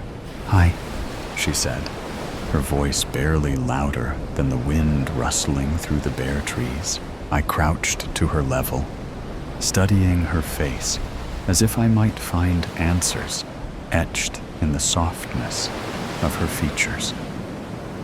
"Hello," I replied, the word catching in my throat. Her small hands clutched a green box close to her chest, a makeshift tray hanging from her neck with an assortment of colorful packages. "I'm from Troop 195 of the Girl Scouts," she said, her voice steadier now, though still carrying a gentle, unpracticed rhythm. "I'm selling cookies to finance our trip to Washington next year. Would you like to help?" I blinked, her words pulling me from the strange fog that had overtaken me since I first saw her. "I'd love to help," I said, forcing a smile. "What exactly are you selling?" She brightened, her confidence growing with every word. "I have caramel chocolate chip, do-si-dos, lemon-ups, and thin mints." I nodded slowly, leaning one arm on the door frame. "Those all sound delicious." And they did, each one of them. I wasn't lying. I'm not a liar. I've always tried to tell the truth, to open up to anyone who showed even the slightest interest in, well, in me. It's rare enough that someone does. "Which ones would you suggest?" I asked, genuinely curious.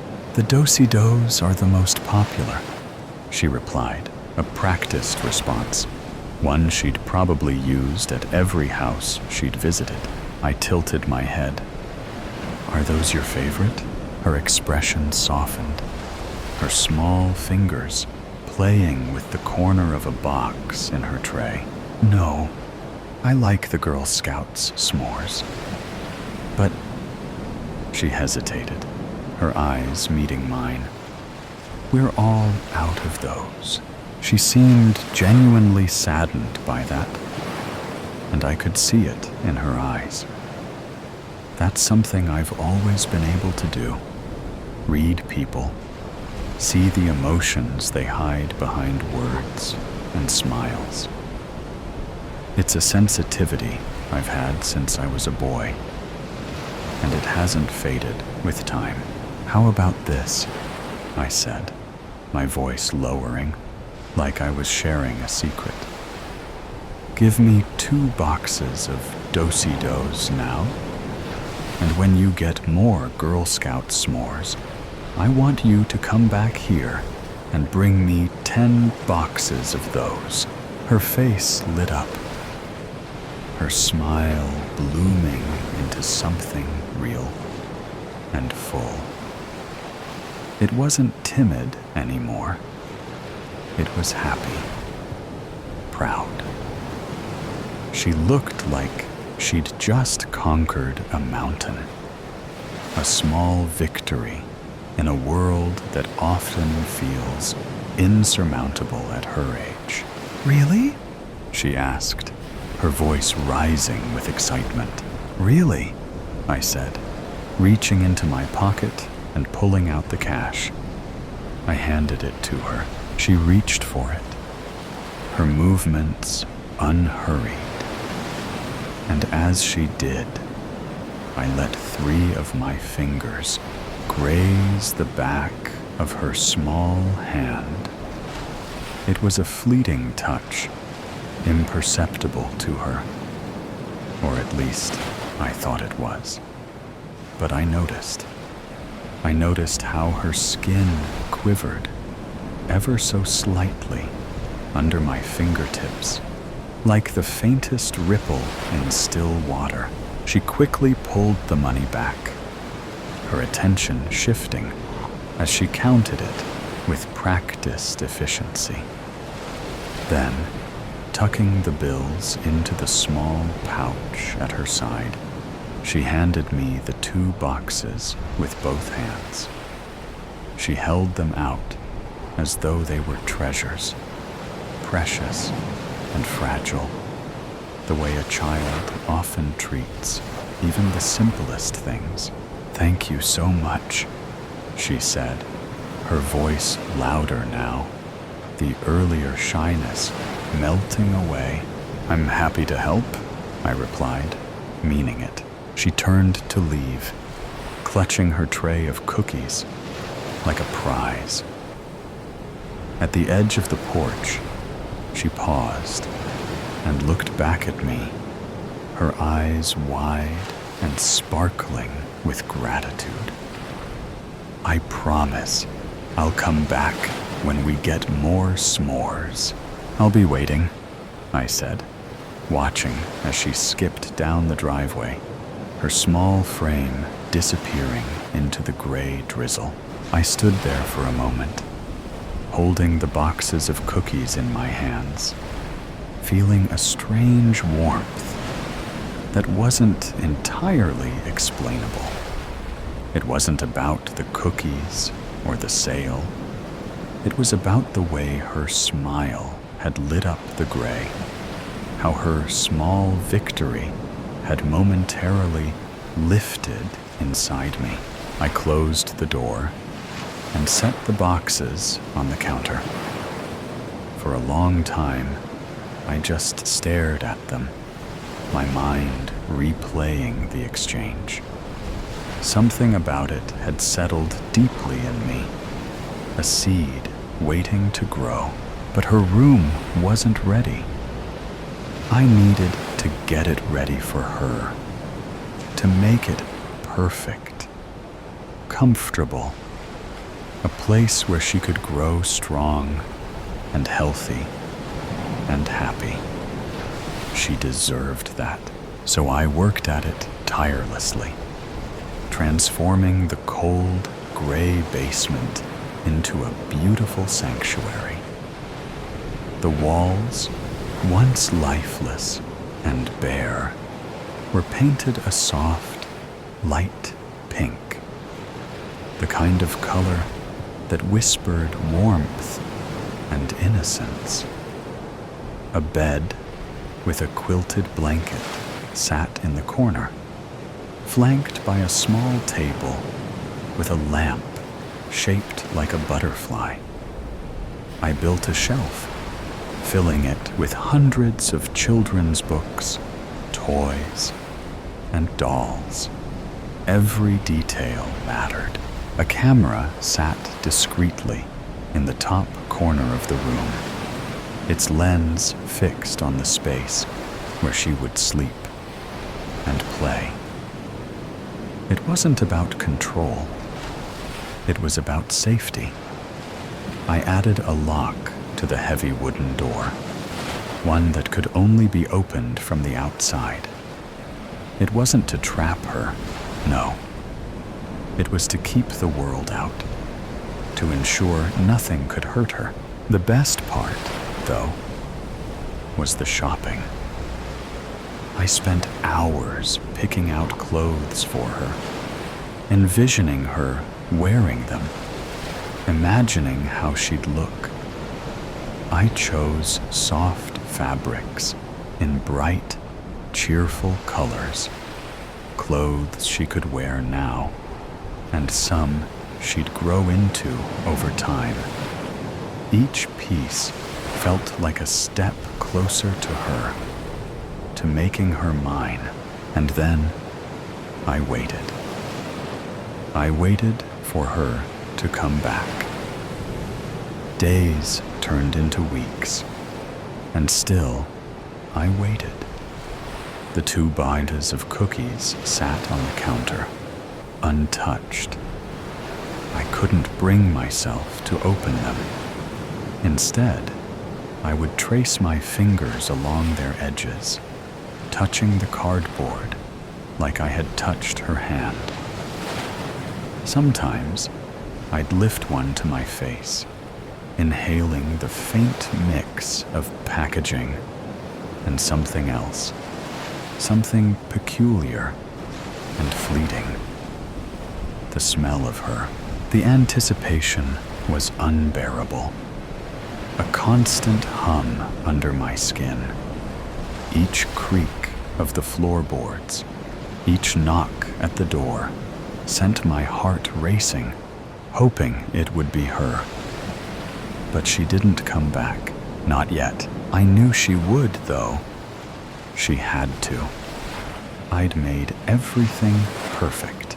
And then, one day, her knock came. It wasn't just any knock. It was her knock. I knew it instantly, even before my body moved to rise from the couch. I felt it in my chest, in my veins.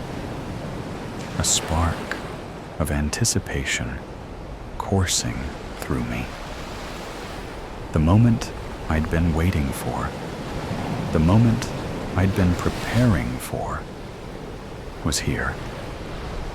The chance to see her again, to look into her bright eyes, to show her what I had built for her, because of her. Because she was the one. It was her. I crossed the room in a few quick strides, unlocked the door, and pulled it open. There she stood, with that smile. It wasn't as shy as before, more certain now, like she knew she was welcome, like she belonged here. In her hands, she held a neat stack of cookie boxes, her reason for coming back. Or so she thought. I smiled at her, a warmth creeping into my voice that I couldn't mask. "It's good to see you again," I said. She beamed, her cheeks flushed from the cool air.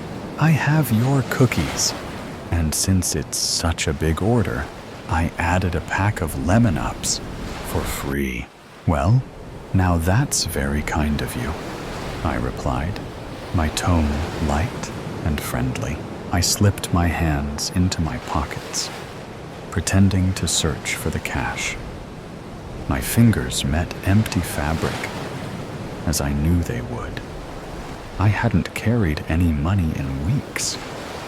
The truth was, I didn't want to hand her the money here on the porch. Not this time. I needed her to come inside. I looked up at her, feigning a small chuckle. "Looks like I forgot my wallet. It's inside, in the kitchen," I said, gesturing behind me. It wasn't a lie. I don't lie. I never lie. My wallet was in the kitchen, sitting right on the counter, next to the untouched cookie boxes from her first visit. The ones I had been saving for this moment. Her smile didn't falter. She nodded, clutching the boxes tighter. "Oh, that's okay," she said, ever the accommodating Girl Scout. "Why don't you come in?" I asked, stepping aside and motioning to the warmth of the house behind me. "It's cold out there, and you've been walking all afternoon, haven't you?" She hesitated for a moment, her gaze flicking to the open door, the inviting glow of the living room beyond. Then she smiled again, this time with a hint of excitement, like this was just another part of her adventure. "Okay," she said, stepping inside. I closed the door behind her, the sound of the latch clicking into place, sending a thrill through me. It wasn't loud, but to me, it echoed. I turned to her, my smile steady, my heart pounding. "Make yourself at home," I said, my voice calm and even. "Let me grab that money for you." She nodded, her eyes wandering around the room, her curiosity as innocent as ever. She was perfect. Perfect. And she was finally here. Oh, do I remember her? The way her muffled cries felt against my left hand as I pressed it over her mouth, lifting her from the ground with my right arm. She bit down hard and kicked wildly, her small shoes landing against my legs, but I barely felt it. I told myself it was normal. She didn't understand. Not yet. She couldn't comprehend what I had done for her, what I had built, the sacrifices I had made. Not yet. Her body thrashed against mine as I carried her, her weight so light it felt like she might vanish. But she wouldn't. Not now. Not ever.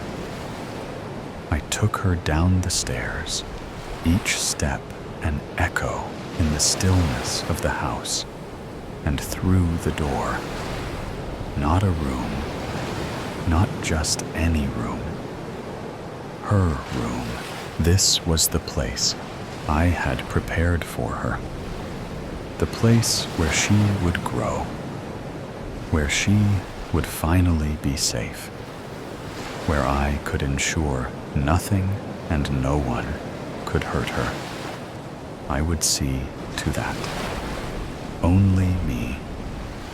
I would witness every moment, every milestone. She would know, in time, how much I cared, how much I loved her. I threw her onto the bed, her small frame bouncing once before she scrambled back, pressing herself against the pink walls I had painted just for her. She screamed, her voice raw and high, tears streaming down her red face. "Please, let me go. Please," she begged, her words garbled through sobs, her tiny hands clawing at the quilted blanket I had chosen with such care. But I knew it would pass. It always passed. The crying, the yelling, the fear, it would all melt away after a few weeks. It always did.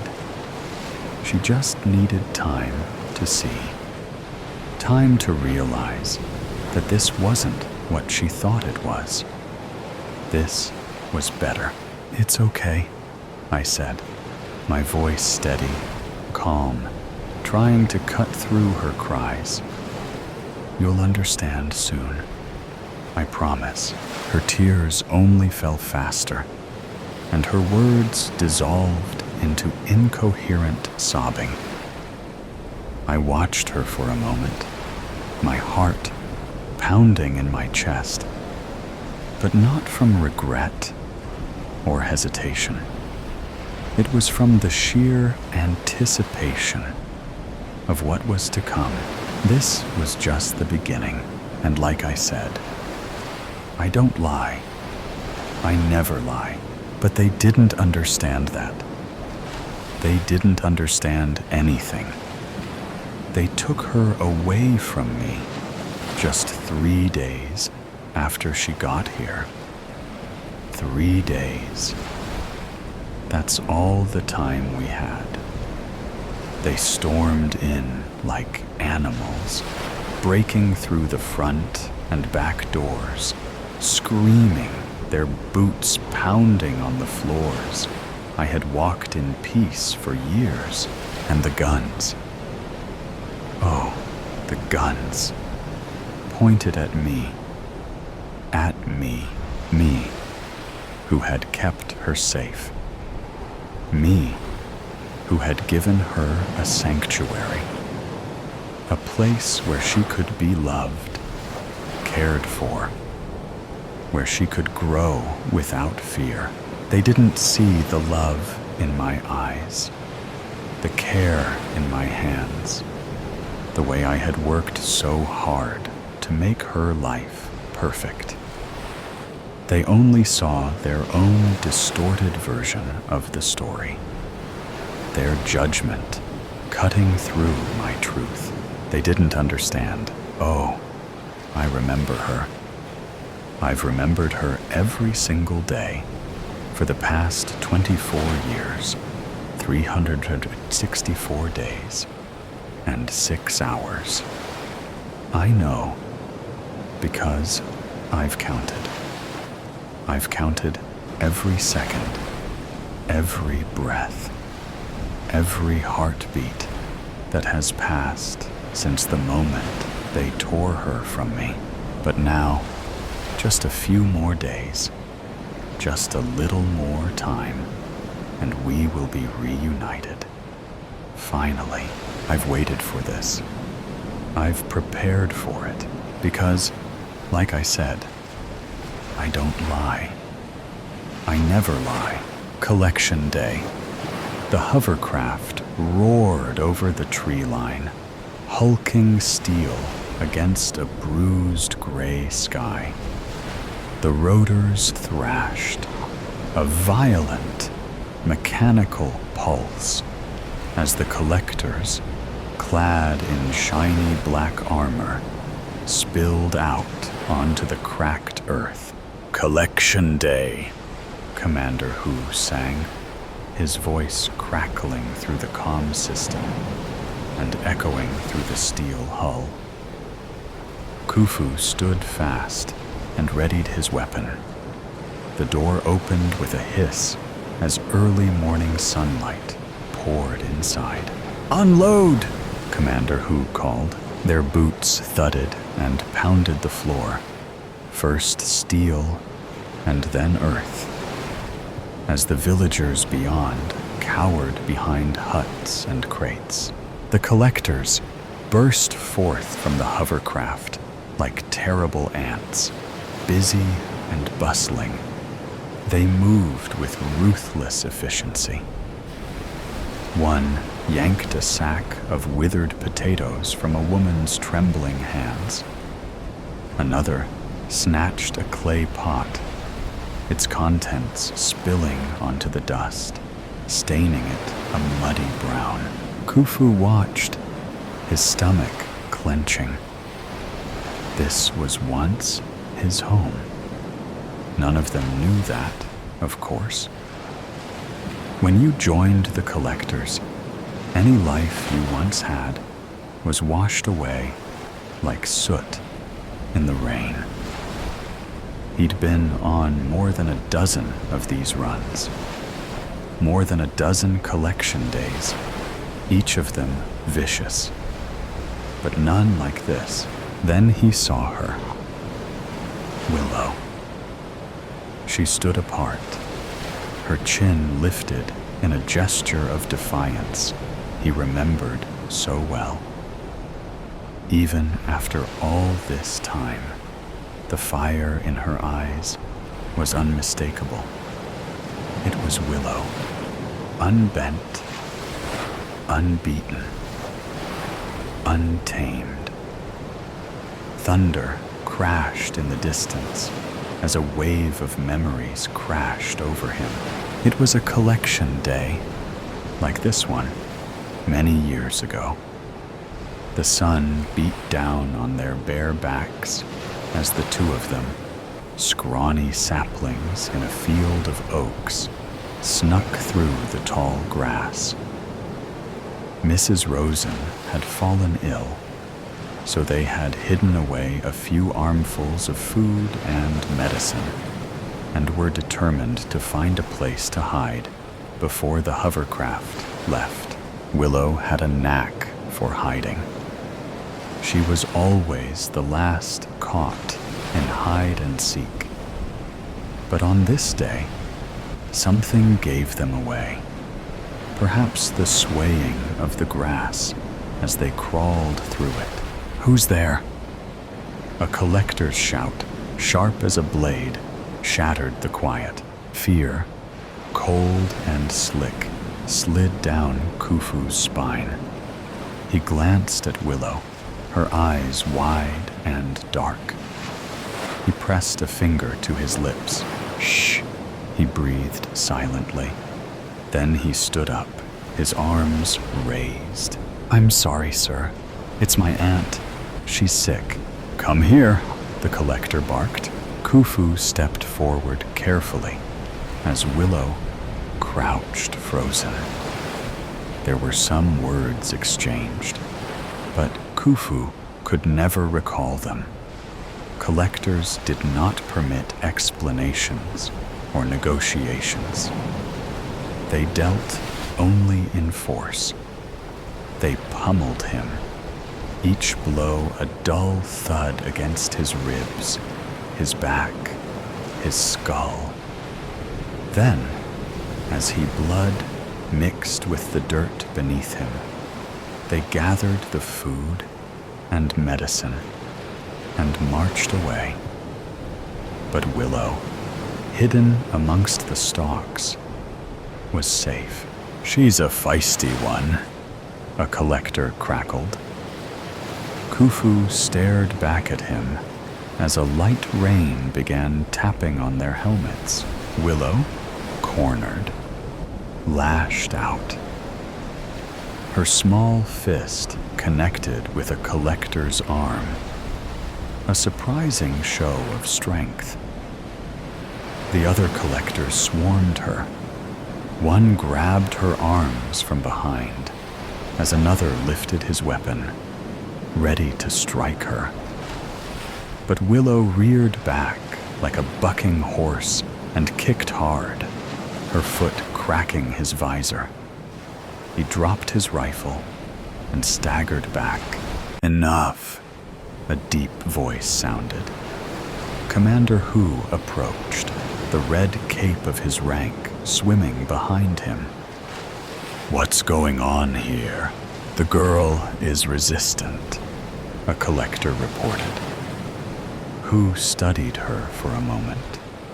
Another cry of thunder roared out as the rain fell harder. Hu's cape billowed as he turned on his heel.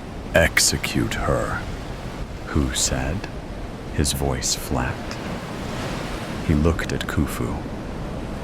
"You do it." Khufu's heart hammered against his ribs. Feeling his hands tremble, he quickly stood straight and nodded. He walked toward Willow, each step heavy. He saw the fear in her eyes, the desperate plea, felt the mud squelch beneath his boots.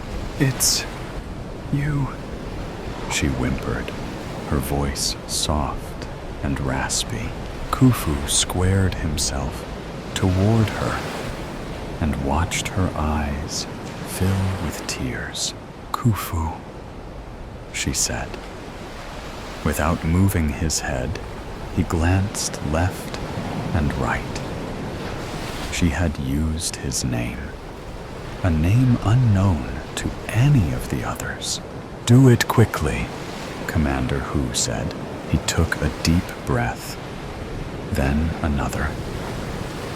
There were 10 of them in total. Of the villagers, there were at least 50, maybe more. They were weak, but their strength together could be formidable. If he turned his gun on his commander, then perhaps the other villagers would seize the opportunity. He looked at the villagers. He saw old man Tiber, his face a mask of grief. He saw the fear in the children's eyes. He saw the collectors, their faces blank, black pools of nothingness shining in the rain. He thought of his new home in the gleaming city in the distance, built on the backs of people like this, his people. He thought of the comfortable life he had, the life he'd purchased with his silence, his willingness to join his oppressors. One more deep breath. He raises his rifle and squeezes the trigger. The shot rings out, and the rain freezes. Hu staggers back, his hand clutching his chest. He takes a few clumsy steps, and then collapses. The wind whistles through the village and sizzles in the gripping silence. Then chaos erupts. Collectors turn, weapons raised. Khufu looks to Willow. "Run," he says. He then aims and shoots at the closest collector. Then another, and another. All three of them fall, but he feels a sharp bite in his shoulder, and his arm goes limp. He dives toward a vegetable stand and takes cover. Cabbages explode around him, and voices shout, mixing together like dense fog. Khufu lifts his rifle atop a nearby barrel and aims, his other arm still hanging lifelessly at his side. To his delight, at least 20 villagers, including Willow, have overtaken the remaining collectors. He stands and looks around. 4 are dead, the rest disarmed. They have done it. Willow turns, and their eyes lock. The sun finally crawls out and reaches down as if to embrace them. "Khufu," she calls, a light of hope in her eyes. She begins to run toward him, her arms outstretched. He reaches for her. "Do it quickly," I said. It was Commander Hu. Khufu's eyes went wide. He shook the driving rain from his visor. "Yes, sir." "Khufu, please," Willow screamed, her face flooded with tears. He raised a hand to his lips. "Shh," he said, trying to calm her. But the promise felt like ash in his mouth. He opened his eyes and squeezed the trigger.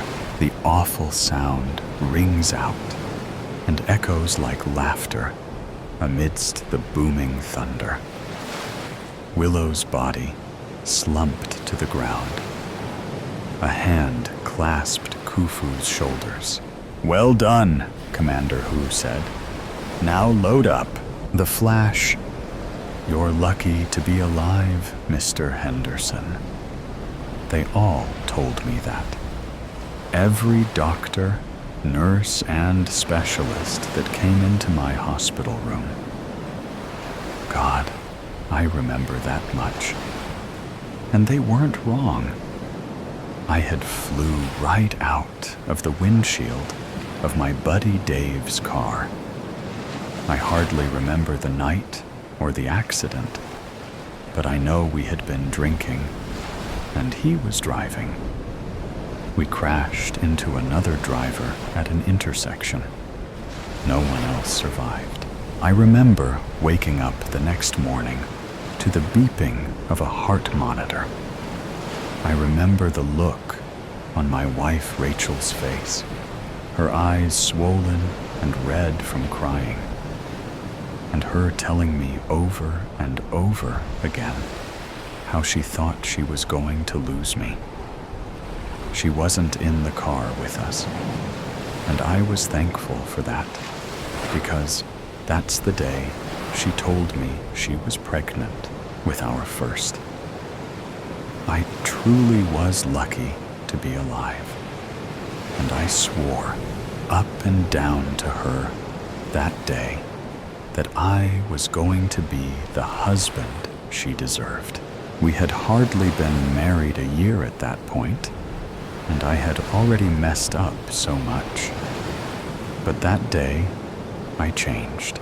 I made it my life goal for Rachel to always know how much I loved and appreciated her.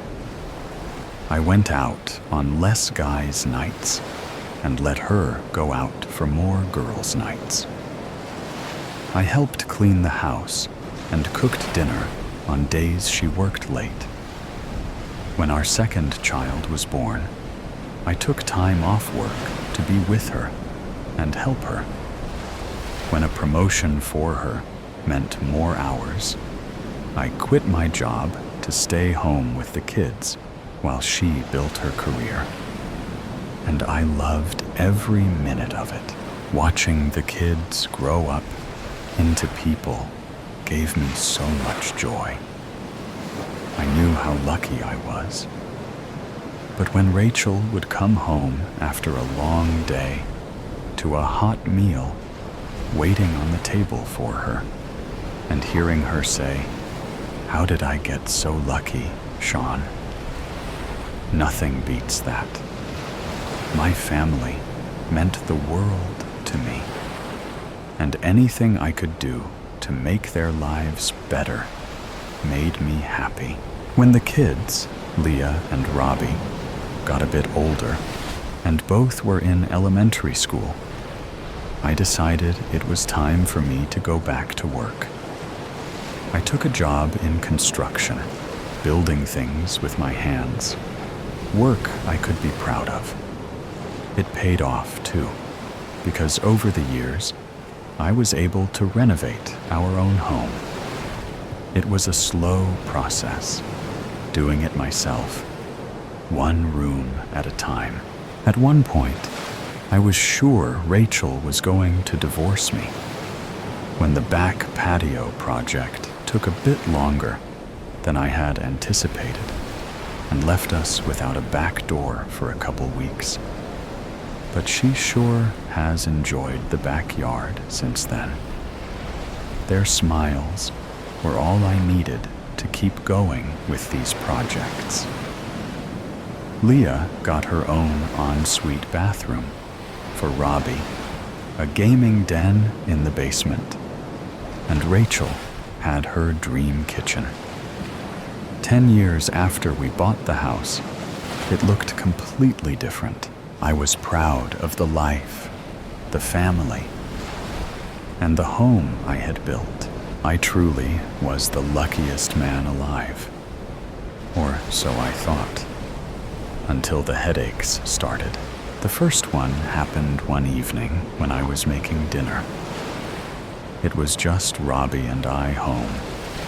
Rachel was working late, and Leah was at rehearsals for her high school's play. I was making my famous coq au vin, a dish that took a while to prepare, since I had the extra time.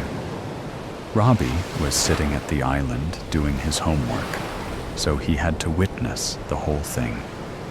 I had turned on the oven light so I could take a peek inside, which I guess triggered it. I remember thinking the light was so bright, brighter than usual. And then, nothing. I blacked out. It was only for a couple minutes, but it was enough to spook poor Robbie. I could hear him shouting, "Dad! Dad!" I got up off the floor and reassured him that I was okay. Later, during dinner, when we were discussing what had happened, I could see that Rachel was concerned. She wanted me to go see the doctor, but I insisted I was fine. She made the kids, and I promise that if this ever happened again, we'd call an ambulance, or at least make a doctor's appointment. The second time it happened, it was maybe about 6 weeks later. I was at a job site, and a coworker turned on a floodlight. I could see it getting brighter, and this time I heard a blaring noise, but couldn't make out where it was coming from. Everything went black, and I could hear him shouting my name. He told me I was out for only around 5 or 10 minutes. Again, I insisted I was fine, but my boss gave the rest of the day off anyway and told me to take the following day, too, if I needed it. Not wanting to worry Rachel, I chose not to tell her about it. And like an idiot, I didn't make a doctor's appointment. I went to work the next day and felt great. It was a few months before it happened again. And this time, I couldn't hide it from Rachel because she was there when it happened. It was late. The kids were in bed, and Rachel and I were in the living room. We had just finished watching a movie, and she got up to turn on the lamp. I could hear her talking about the movie, but I was fixated by the light. It got brighter, and I was trying to figure out if it had just moved or if it was my imagination when the noise started. "What is that noise?" I tried to ask her, but I don't know if all the words came out before it all went black again. When I came back to, Rachel was already on the phone with an ambulance dispatcher. I managed to calm her down enough to agree that the ambulance wasn't necessary, on the condition that I would call our doctor the next morning to make an appointment. Luckily, the dispatcher was on my side, or else I don't think she would have went for it. As promised, I called to make an appointment first thing the next morning. It was scheduled for less than a week away, but I didn't make it until then, before it happened for the last time. All I remember is waking up in the middle of the road and not being able to see anything except bright headlights from a car. My ears were ringing, and the sound of the car horn was fading in and out. I think I heard an ambulance siren and someone calling my name before blacking out again, but it was hard to be sure. When I woke up again, I was in a hospital bed.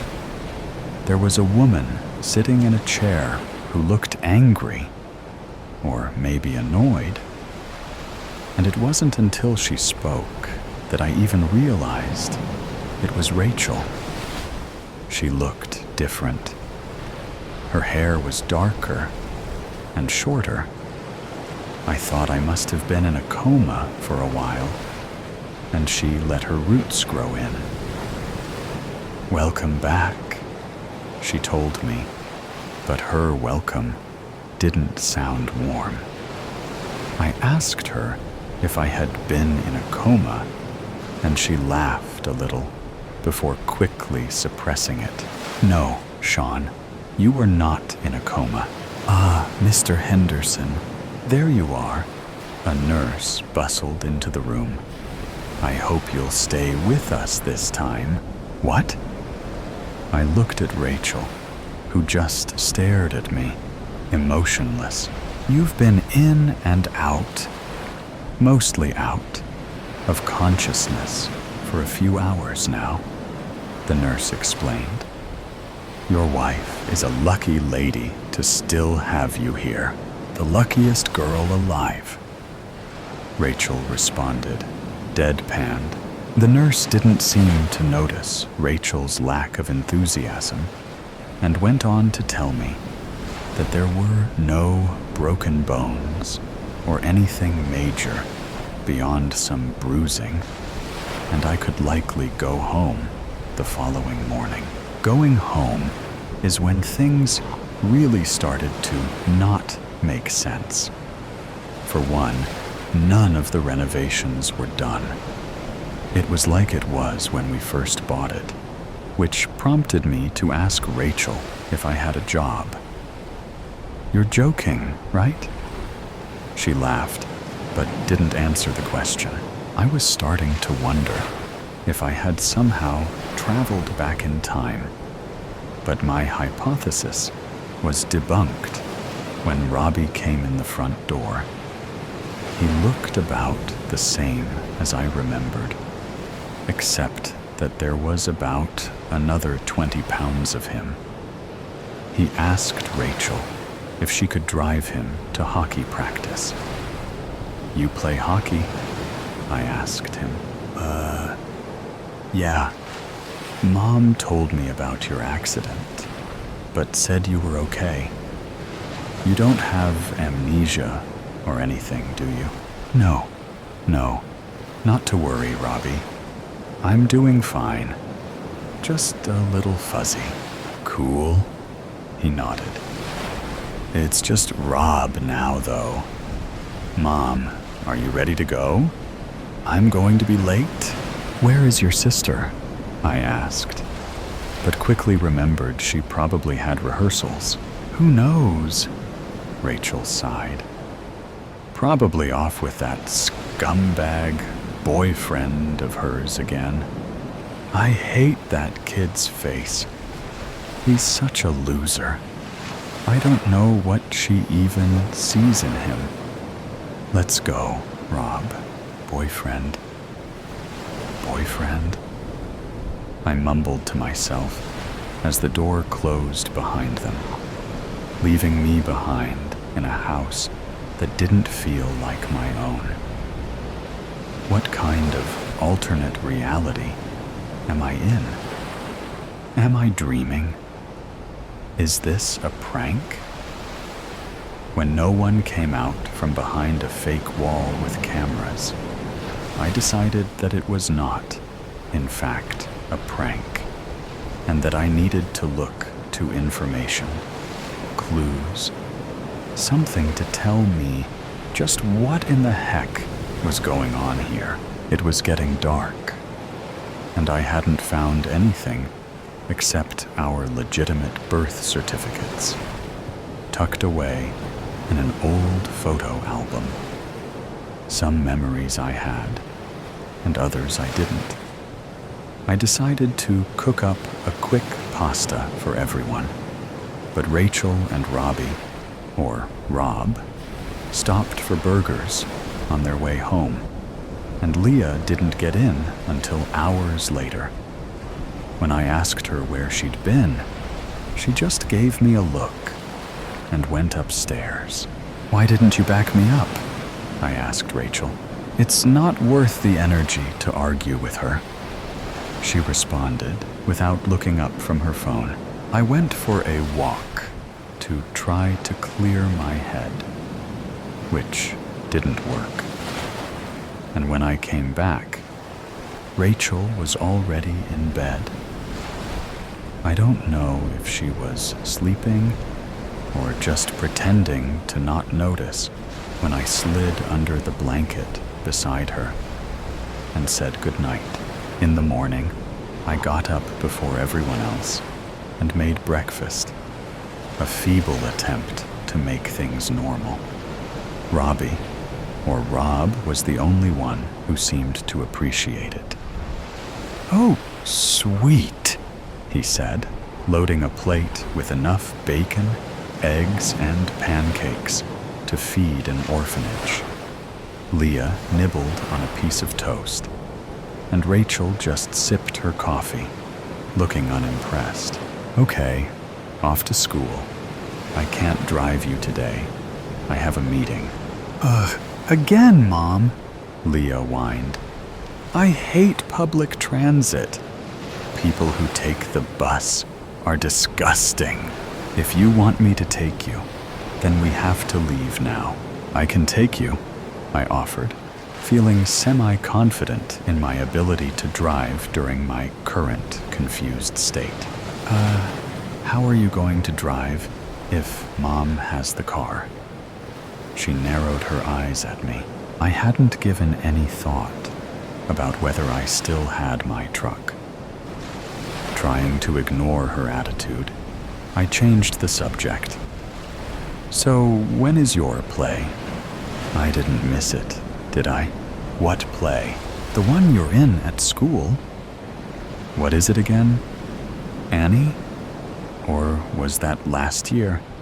It's Matilda this year, right? Oh, you mean the school's stupid play? I know you, like, hit your head or whatever. But you seriously thought I'm one of those theater nerd kids? She tossed her half-eaten toast on the table and walked away. I'll be in the car.